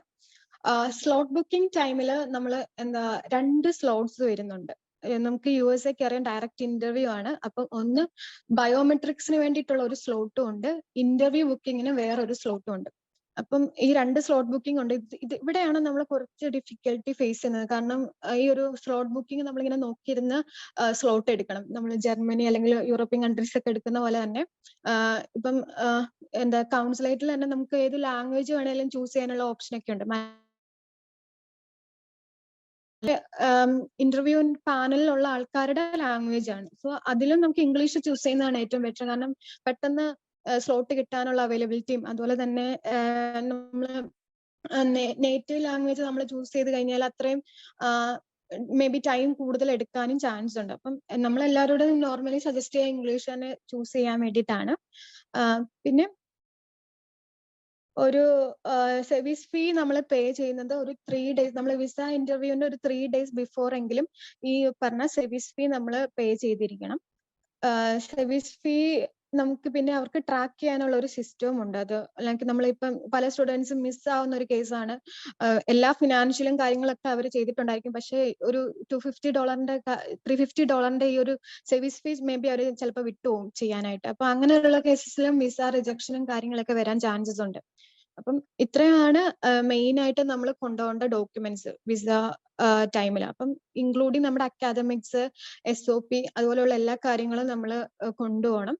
പിന്നെ നമുക്ക് എന്തെങ്കിലും US വിസ ഇന്റർവ്യൂ എന്ന് വെച്ച് കഴിഞ്ഞാൽ അത്രയും കോൺഫിഡന്റ് ആയിട്ട് ഒരു ആരാണോ ആപ്ലിക്കന്റ് അവരെ നമ്മൾ പ്രിപ്പയർ ചെയ്തിട്ട് മാത്രമേ ഒരു കൗൺസിലേറ്റോട് നമുക്ക് വിടാൻ പറ്റുള്ളൂ. കാരണം അവര് പല കൈൻഡ് ഓഫ് ക്വസ്റ്റ്യൻസ് ചോദിക്കും. അപ്പൊ അതിനൊക്കെ ആൻസർ ഇപ്പം വേറെ കാനഡ ഇന്റർവ്യൂ അല്ലെങ്കിൽ വേറെ ഒരു കൺട്രിയുടെ ഇന്റർവ്യൂ പോലെയല്ല, US ഇന്റർവ്യൂ ബേസിസിൽ മാത്രം അവർക്ക് ഒരാളെ റിജക്ട് ചെയ്യാനുള്ള ആ ഒരു പവർ അവർക്കുണ്ട് കൗൺസിലേറ്റിലുള്ള ഇമിഗ്രേഷൻ ഓഫീസറിന്. സോ അത്രയും പ്രിപ്പയർ ആയിട്ട് വേണം ഒരു സ്റ്റുഡന്റ്, ഇൻക്ലൂഡിങ് ഡോക്യുമെന്റ്സും പിന്നെ ആ ഒരു സെൽഫ് കോൺഫിഡൻസും എന്തൊക്കെയാണ് ഇന്റർവ്യൂല് കോമൺലി വരുന്ന ക്വസ്റ്റ്യൻസ്, ആ ഒരു രീതിയിലൊക്കെ സെൽഫായിട്ടൊന്ന് പ്രിപ്പയർ ചെയ്തിട്ട് വേണം നമ്മൾ ഓരോ ആപ്ലിക്കൻസിനെയും കൗൺസിലേറ്റ് വിടാൻ. കാരണം ആ ഒരു ചിലപ്പോൾ മേ ബി ഒരു 2 മിനിറ്റ് കൊണ്ടായിരിക്കും ഇന്റർവ്യൂ വരിക. പക്ഷെ ആ 2 മിനിറ്റിൽ 2 ക്വസ്റ്റ്യൻസ് ആണെങ്കിലും അതിൽ നിന്ന് അവർ കുറെ കാര്യങ്ങൾ ഐഡന്റിഫൈ ചെയ്യും. ഒക്കെ ഞാൻ കേട്ടിട്ടുണ്ട്, ചിലപ്പം ഒരു 2 മിനിറ്റിലൊക്കെ ഇന്റർവ്യൂ അവർ ക്ലിയർ ആയി അപ്പൊ തന്നെ അവർക്ക് ഡിസിഷൻ കിട്ടും. ഇപ്പൊ റിജക്ഷൻ ആണെങ്കിലും അല്ലെങ്കിൽ വിസ സക്സസ് ആണെങ്കിലും ആ ഒരു ഇന്റർവ്യൂവിന്റെ ടൈമിൽ തന്നെ ആ ഇമിഗ്രേഷൻ ഓഫീസർ സ്റ്റുഡൻസിന്റെ അടുത്ത് ഇൻഫോം ചെയ്യും ക്ലിയർ ആയിട്ടുണ്ടെന്നുള്ള കാര്യം. സോ അങ്ങനെ ഏറ്റവും ഫാസ്റ്റ് ആയിട്ട് തന്നെ നമുക്ക് ഇന്റർവ്യൂ ലൈക്ക് വിസയുടെ ആ ഒരു സക്സസ് അല്ലെങ്കിൽ ഫെയിൽ ആണോ എന്നുള്ളത് അറിയാൻ പറ്റുന്ന ഒരു കൺട്രി കൂടെയാണ് USA. ആ ഒരു ഇന്റർവ്യൂ പാനലിൽ തന്നെ അവർക്ക് അതിന്റെ കൺഫർമേഷൻ കിട്ടും. പിന്നെയാണ് നമ്മൾ പാസ്പോർട്ട് സ്റ്റാമ്പ് ചെയ്ത് ആ ഒരു തിരിച്ചു വരുമ്പോൾ തന്നെ അവർക്ക് അത് കളക്ട് ചെയ്യാനും പറ്റും. സോ സ്ലോട്ട്സ് കുട്ടികളുടെ രജിസ്ട്രേഷൻ ഫീസ് മാത്രമല്ല മേടിക്കുന്നുള്ളൂ, വേറെ ബാക്കി എല്ലാം കോളേജിലേക്ക് ഡയറക്റ്റ് അല്ലേ ബാക്കി ഫീസ് എല്ലാം? അതെ, രജിസ്ട്രേഷൻ ഫീസ് മാത്രമേ നമ്മൾ കളക്ട് ചെയ്യുന്നുള്ളൂ. വേറെ ഫീസ് എല്ലാം ഇവൻ GTയുടെ അങ്ങനെ എന്തെങ്കിലും ഇൻ ബിറ്റ്വീൻ വേറെ ഫീസ് വരുമ്പോഴെല്ലാം ഇവര് തന്നെയാണ് ക്ലിയർ ചെയ്യുന്നത്. സ്റ്റുഡൻസ് തന്നെയാണ്. ഇന്റർനാഷണൽ കാർഡ് നമ്മൾ ആദ്യം തന്നെ സ്റ്റുഡൻസിനോട് പറയും, എവിടുന്നെങ്കിലും ഫോറസ്റ്റ് കാർഡ്, അതായത് ഫോറസ്റ്റ് ഡിപ്പാർട്ട്മെന്റ് ഉണ്ട് നമുക്ക് തന്നെ. അപ്പം അവരുടെ കോൺടാക്ട് നമ്പർ നമ്മൾ സ്റ്റുഡൻസിനെ ഷെയർ ചെയ്യും. അവർ ത്രൂ കമ്മ്യൂണിക്കേറ്റ് ചെയ്ത് ഇവർ തന്നെ ക്ലിയർ ചെയ്തോളും ലൈക്ക് കാർഡൊക്കെ. അപ്പം ആ ഒരു കാർഡ് വെച്ചിട്ട് തന്നെ ഇവർക്ക് ഇന്റർനാഷണൽ കാർഡ് ആയിരിക്കണം എന്ന് മാത്രമേ ഉള്ളൂ. ആ കാർഡ് വെച്ചിട്ട് തന്നെ സ്റ്റുഡൻസിന് തന്നെ പേയ്മെന്റ് ചെയ്യാൻ പറ്റും. പിന്നെ ഈ പറഞ്ഞ പോലെ സ്ലോട്ട് ബുക്കിങ്ങും എന്നാണോ നമ്മുടെ കോഴ്സ് സ്റ്റാർട്ട് ചെയ്യുന്നത്, ഇപ്പൊ I-20യുടെ പ്രൊസീജിയർ ഒക്കെ നേരത്തെ കഴിഞ്ഞു. ഏതെങ്കിലും ഒരു ഇന്ത്യക്ക് പോകാൻ ഒഴിക്കുന്ന ഒരു സ്റ്റുഡന്റ് ആണെന്നുണ്ടെങ്കിൽ പക്ഷേ 120 days, അതായത് എന്നാണോ കോഴ്സ് സ്റ്റാർട്ട് ചെയ്യുന്നത് അതിന്റെ ഒരു 120 ടേബിൾ എന്നാണ് അതിന് പറയാം. 120 days സ്ലോട്ട് എടുത്തിട്ട് അവിടെ പോയി ഇന്റർവ്യൂ ക്ലിയർ ചെയ്യാൻ പറ്റില്ല. കുറെ നമുക്ക് ബയോമെട്രിക് ആണെങ്കിലും എടുക്കാൻ പറ്റുള്ളൂ. സോ ഒരു സ്ലോട്ട് ഇതിനൊക്കെ മുമ്പ് നമ്മൾ ചെയ്യേണ്ട കാര്യം എന്ന് വെച്ച് കഴിഞ്ഞാല് സ്റ്റുഡൻസിന് നന്നായിട്ട് മോക്ക് ഇന്റർവ്യൂ ഒരു 3-4-5 സെക്ഷൻ എങ്കിലും മോക്ക് ഇന്റർവ്യൂ നമ്മൾ കൊടുക്കണം. അതുപോലെ തന്നെ ഡോക്യുമെന്റ്സും അത്രയും ഇമ്പോർട്ടന്റ് ആണ്. ഡോക്യുമെന്റ്സും അവര് അത്രയും കറക്റ്റ് ആയിട്ട് നമ്മൾ അറേഞ്ച് ചെയ്യണം. ഒരുപാട് ഡോക്യുമെന്റ് വെരിഫിക്കേഷൻ ഒന്നും ലൈക്ക് വിസ ഇന്റർവ്യൂ ടൈമിൽ ഉണ്ടാവില്ല. എങ്കിൽ പോലും DS 116 നമ്മൾ കൊടുക്കുന്ന ഡോക്യുമെന്റ്സ് ഒക്കെ വെച്ചിട്ട് അവർക്ക് ഓൾമോസ്റ്റ് എല്ലാ കാര്യങ്ങളും ഇവര് ഇന്റർവ്യൂ ചെയ്യുന്ന ആ ഒരു ടൈമിൽ തന്നെ ഒരു സ്റ്റുഡന്റിന്റെ പ്രൊഫൈല് മൊത്തം അവിടുത്തെ ഇമിഗ്രേഷൻ കൗൺസിലറിന് ഐഡന്റിഫൈ ചെയ്യാൻ പറ്റും. ഒന്ന് യൂണിവേഴ്സിറ്റി എന്നുള്ള ഇൻഫർമേഷൻ വെച്ചിട്ടും അതുപോലെ നമ്മുടെ പാസ്പോർട്ടിന്റെ ഡീറ്റെയിൽസും പിന്നെ DS 160 നമ്മൾ അത്ര ക്ലിയർ ആയിട്ട് ഞാൻ ഫില്ല് ചെയ്യണമെന്ന് പറഞ്ഞതിന്റെ ഒരു റീസണും അതാണ്. അപ്പം അത്രയും ക്ലിയർ ആയിട്ട് ഫില്ല് ചെയ്യുമ്പോൾ തന്നെ ഒരു സ്റ്റുഡന്റിന്റെ പ്രൊഫൈൽ എന്താണെന്നുള്ളത് ഒരു ഇമിഗ്രേഷൻ ഓഫീസറിന് ഏറെക്കുറെ മനസ്സിലായിട്ടുണ്ടായിരിക്കും. പിന്നെ ഒരു ജെന്യൂൻ ആണോ എന്നുള്ള ഒരു കേസസിൽ മാത്രമേ ഈ ഒരു ചെക്കിങ് വരുന്നുള്ളൂ. സോ ബയോമെട്രിക്സ് എടുത്ത് ഇന്റർവ്യൂ സ്ലോട്ട് ബുക്ക് ചെയ്ത് ഇന്റർവ്യൂടെ കഴിഞ്ഞ് കഴിഞ്ഞാൽ തന്നെ നമുക്ക് അപ്പൊ തന്നെ റിസൾട്ട് അറിയാൻ പറ്റും സ്റ്റുഡൻസിന്. പിന്നെ ആ ഒരു അപ്പൊ തന്നെ നമുക്ക് പാസ്പോർട്ട് സ്റ്റാമ്പ് ചെയ്ത് സ്റ്റുഡൻസിന് കിട്ടും. പിന്നെ അതിൽ വലിയ ഡിലേ വരുന്നില്ല. സോ ഇത്രയാണ് ഏകദേശം USA വിസയുടെ ഡീറ്റെയിൽസ്. പിന്നെ വിസ റിജക്ഷന് വരുന്ന ഒരു കോമൺ റീസൺ, ബാക്കിയുള്ള കൺട്രീസിന്റെ ഏകദേശം റീസൺ ഒക്കെ അറിയാലോ, തിരിച്ച് റിട്ടേൺ നാട്ടിലോട്ട് വരുന്നില്ല എന്നൊക്കെയുള്ള ആ ഒരു കാര്യങ്ങളൊക്കെ ഉണ്ട്. അപ്പം ഈ ഒരു റീസൺ കൊണ്ട് തന്നെയാണ് USA മെയിൻ ആയിട്ട് വിസ റിജക്ഷൻ വരാനുള്ള കാരണം. പിന്നെ ബാക്കിയുള്ള കൺട്രീസിനെ വെച്ചിട്ട് നമുക്ക് USA ഒരു ബെനിഫിറ്റ് എന്ന് വെച്ച് കഴിഞ്ഞാൽ നമുക്ക് ഫർദർ ഡോക്യുമെന്റ്സ്, അതായത് തിരിച്ച് റിട്ടേൺ നാട്ടിലോട്ട് വരും എന്നുള്ളത് നമ്മൾ വെർബലി അല്ലെങ്കിൽ SOP സ്റ്റേറ്റ് ചെയ്യുന്ന മാത്രമല്ല, നമുക്ക് അതിന് ആയിട്ടുള്ള ഡോക്യുമെന്റ്സ് സബ്മിറ്റ് ചെയ്യാം. ഇപ്പം ഫോർ എക്സാമ്പിൾ നമുക്ക് പേരൻസ് നാട്ടിലുണ്ട്, അവർക്ക് ഇവിടെ കുറെ പ്രോപ്പർട്ടി ഉണ്ട്, എന്തെങ്കിലും ഒരു ബിസിനസ് ഉണ്ട്, അല്ലെങ്കിൽ എന്തെങ്കിലും ഒരു സ്റ്റാർട്ടപ്പ് സ്റ്റാർട്ട് ചെയ്യാൻ ഉദ്ദേശിക്കുകയാണ്. അപ്പൊ അങ്ങനെയുള്ള എന്തെങ്കിലും കാര്യങ്ങൾ എന്ന് വെച്ച് കഴിഞ്ഞാൽ ഇവിടെ കുറെ ബിൽഡിങ്ങും കാര്യങ്ങളും ഒക്കെ ഉണ്ടെന്ന് ക്ലിയർ ആവും. എന്ന് വെച്ച് കഴിഞ്ഞാൽ എന്താണേലും സ്റ്റുഡന്റ് പഠിക്കാൻ വേണ്ടി വന്നതാണ്. വൺസ് ആഫ്റ്റർ ആ ഒരു സ്റ്റഡി പീരീഡ് കഴിഞ്ഞു കഴിഞ്ഞാൽ ഇവിടെ നാട്ടിലെ സ്റ്റുഡന്റിന് ഇത്രയും പ്രോപ്പർട്ടിയും കാര്യങ്ങളും ഇത്രയും കമ്മിറ്റ്മെന്റ്സ് അവന് ഉള്ളത് കൊണ്ട് തന്നെ അവന് തിരിച്ച് നാട്ടിലോട്ട് റിട്ടേൺ വന്നേ പറ്റുള്ളൂ. ആ ഒരു കൈൻഡ് ഓഫ് ഡോക്യുമെന്റ്സും നമുക്ക് ഈ പറഞ്ഞ പോലെ വിസ ആപ്ലിക്കേഷൻ ടൈമിൽ ടോട്ടൽ ഡോക്യുമെന്റ്സിന്റെ കൂടെ ആഡ് ഓൺ ചെയ്ത് കൊടുക്കാൻ അതൊരു ഓപ്ഷൻ ആയിട്ട് പറയുന്നതല്ല, അത് കൊടുത്തു കഴിഞ്ഞാൽ ഓപ്ഷണൽ ആണ്. ഈവൻ ദോ നമ്മൾ സ്റ്റുഡൻസിനോട് എല്ലാവരോടും അങ്ങനെ ഒരു ഡോക്യുമെന്റ്സ് അറേഞ്ച് ചെയ്യാൻ പറയാറുണ്ട്. കാരണം ആ ഒരു ഏറ്റവും വാലിഡ് ആയിട്ടുള്ള ഒരു പ്രൂഫാണ് അത്. നമ്മൾ ഇങ്ങനെ വെർബലി സ്റ്റേറ്റ് ചെയ്യുന്നതിലും അതുപോലെ SOP ജസ്റ്റ് മെൻഷൻ ചെയ്യുന്നതിലും ഒക്കെ ഏറ്റവും ബെറ്റർ ആയിട്ടുള്ള ഒരു വാലിഡ് പ്രൂഫാണ്. ഇവിടെ അസറ്റ് ഉണ്ട്, അത് ഫർദർ ഇനി മോണിറ്റർ ചെയ്യണം. അതുകൊണ്ട് ആ ഒരു കമ്മിറ്റ്മെന്റ് ഉള്ളത് കൊണ്ട് തിരിച്ച് നാട്ടിലോട്ട് വന്നേ പറ്റുള്ളൂ. അപ്പം ആ ഒരു കൈൻഡ് ഓഫ് ഡോക്യുമെന്റ്സ് നമ്മൾ കൊടുക്കുന്നത് വിസ റിജക്ഷൻ മാക്സിമം ആ ഒരു റേഷ്യോ കുറയ്ക്കാൻ നല്ല രീതിയിൽ ഹെൽപ്പ് ചെയ്യും. പിന്നെ കോമൺ റീസൺസ് ആണുള്ളത്, എന്തെങ്കിലും ഇൻകംപ്ലീറ്റ് ഡോക്യുമെന്റേഷനോ അല്ലെങ്കിൽ പ്രൊഫൈലിൽ എന്തെങ്കിലും നേരത്തെ ഉള്ള വിസ റിജക്ഷനോ കാര്യങ്ങളോ അങ്ങനെയൊക്കെ ഉണ്ടെങ്കിലാണ് കോമൺ വിസ റിജക്ഷൻ റീസൺസ് വരുന്നത്. അത്യാവശ്യം ജെന്യൂൻ സ്റ്റുഡന്റ്, കോൺഫിഡന്റ് ആയിട്ടുള്ള സ്റ്റുഡന്റ് ആണ്, ഫിനാൻഷ്യൽ പാർട്ട് ക്ലിയർ ആണ്, അങ്ങനെയൊക്കെയുള്ള കേസിലൊക്കെ ആണെങ്കിൽ USA വിസ റിജക്ഷൻ ഒക്കെ വളരെ കുറവാണ്. കമ്പയർ ടു കാനഡ ഒക്കെ നോക്കുമ്പോൾ USA വിസ റിജക്ഷൻസ് വളരെ കുറവാണ്. ഈവൻ ഡിപ്പെൻഡൻസിന് പോലും അങ്ങനെ റിജക്ഷനോ കാര്യങ്ങളോ അല്ലെങ്കിൽ ഒരു ഡിലേ ഒന്നും വരാറില്ല. അപ്പം ഇതാണ് മെയിൻ ആയിട്ട് ശ്രദ്ധിക്കേണ്ട കാര്യങ്ങൾ. Madam, stay back period 3 years എന്നല്ല പറഞ്ഞത്. അത് അപ്പൊ F1 വിസയിൽ നിന്ന് നമ്മൾ H1B1 വിസയിലേക്കാണ് മാറുന്നത് ആ സമയത്ത്. H1B വിസ എന്ന് പറയുന്നത് വർക്ക് വിസയാണ്. അപ്പൊ F1 വിസയിൽ നമ്മൾ ഏത് സമയത്താണ് സ്റ്റഡി കംപ്ലീറ്റ് ചെയ്യുമ്പോൾ മാറുന്നത്? 3 years സ്റ്റേ ബാക്ക് പീരീഡിൽ. സാർ ഞാൻ അത് ക്ലിയർ ആക്കി തരാം. ജിത്തു 1 minute. ആക്ച്വലി എന്ന് പറയുന്നത് 5 years ആണ്. ഇപ്പൊ നമ്മൾ എടുക്കുന്ന 2 years ആയിക്കോട്ടെ, 3 years ആയിക്കോട്ടെ, 4 years ആയിക്കോട്ടെ, ഇതിന്റെ ഒരു സ്റ്റേ ബാക്ക് ഓപ്ഷൻ എന്ന് പറയുന്നത് ഇപ്പൊ 1 year കഴിഞ്ഞാലാണ് നമുക്ക് വേണമെങ്കിൽ സ്റ്റുഡന്റിന് അവർക്ക് ജോബ് സെർച്ച് ചെയ്യാനുള്ള ഓപ്ഷൻസ് അലൗഡ് ആണ്. വൺസ് അവർക്ക് ജോബ് കിട്ടുവാണെങ്കിൽ, ഏതെങ്കിലും ഒരു എംപ്ലോയർ സ്പോൺസർ ചെയ്യുവാണെങ്കിൽ അവർ ഡയറക്ട്ലി വർക്ക് വിസ അലോട്ട് അവർക്ക് വിസ ചേഞ്ച് ചെയ്യാനുള്ള ഓപ്ഷൻസ് അലൗഡ് ആണ്. വർക്ക് വിസ കിട്ടിക്കഴിഞ്ഞിട്ടാണ് H1B പോകുന്നത്. ഈ H1B വിസ എന്ന് പറയുമ്പോൾ ഗ്രീൻ ഹോൾഡർ പോലെ തന്നെ 10 years വാലിഡിറ്റി ഉണ്ട്. ക്ലിയർ ആയോ?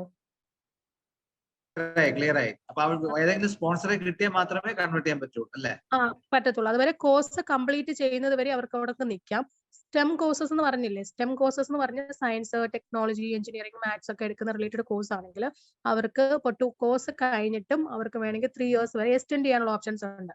USA പോയി ആരും തന്നെ തിരിച്ച് റിട്ടേൺ വരാറില്ല. അവർക്ക് എക്സ്റ്റൻഷൻ ഓപ്ഷൻ ഉണ്ട്, USA-ലുണ്ട്. അവർക്ക് കോഴ്സ് കംപ്ലീറ്റ് ചെയ്ത് കഴിഞ്ഞിട്ട് വിസ എക്സ്റ്റൻഷൻ പറ്റും.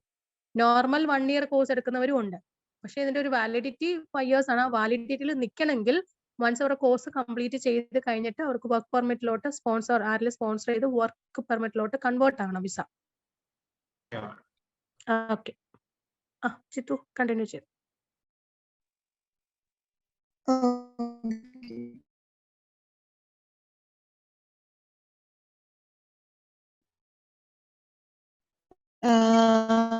അപ്പൊ ക്ലിയർ ആയെന്ന് വിചാരിക്കുന്നു. അപ്പം ഏകദേശം എല്ലാ പാർട്ടും തന്നെ നമ്മൾ ക്ലിയർ ചെയ്ത് കഴിഞ്ഞു.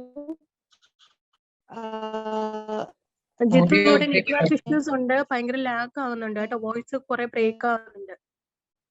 ഒന്ന് ചേഞ്ച് ചെയ്തിട്ട് വല്ല ഇരിക്കോ? നെറ്റ്വർക്ക് ഇഷ്യൂസ് ഉണ്ടോ? ഒന്ന് ക്ലിയർ ആവുന്നില്ല, കേൾക്കുന്നില്ല, വോയിസ് ബ്രേക്ക് ആവുക.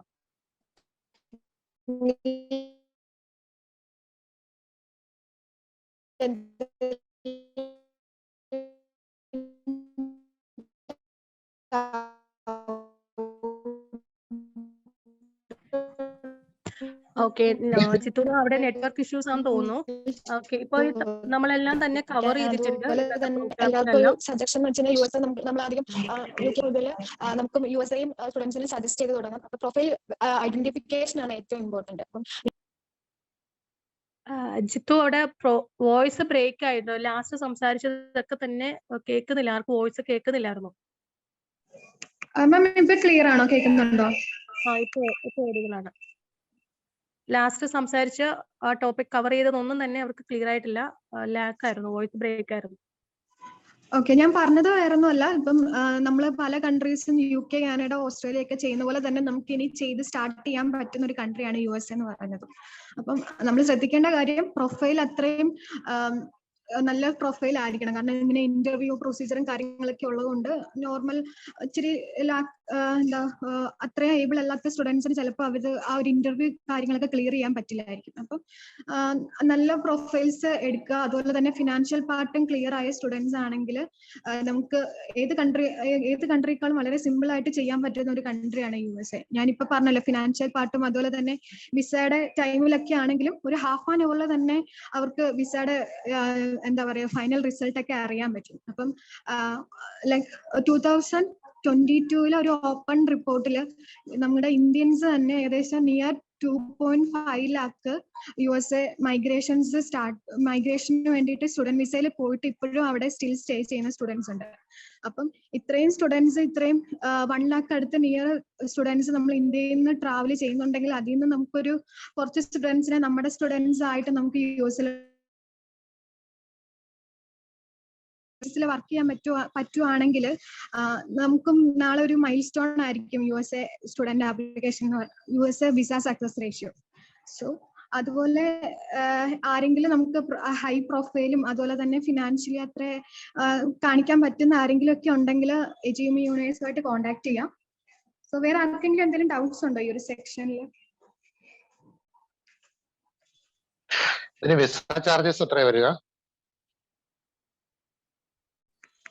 $250 ആണ് വരുന്നത്. എക്സാക്ട് ഞാൻ പറയാം, അത് വേരി ആയിക്കൊണ്ടിരിക്കും. ഇപ്പം ഒരു $255 ആണ് വരുന്നത് വിസ ആപ്ലിക്കേഷൻ ഫീ.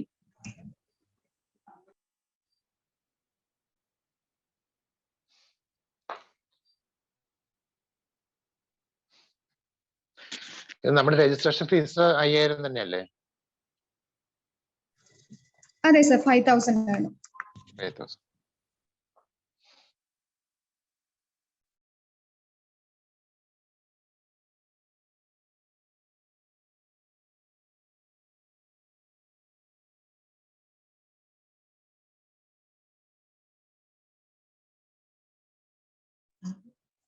വേറെ ആർക്കെങ്കിലും എന്തെങ്കിലും ഡൗട്ട്സ് ഉണ്ടോ?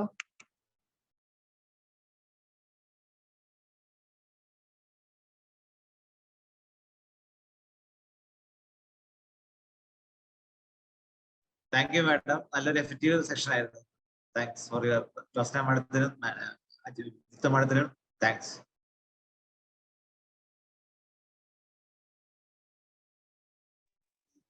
വേറെ ഡൗട്ട്സ് ഒന്നും ഇല്ലെങ്കിൽ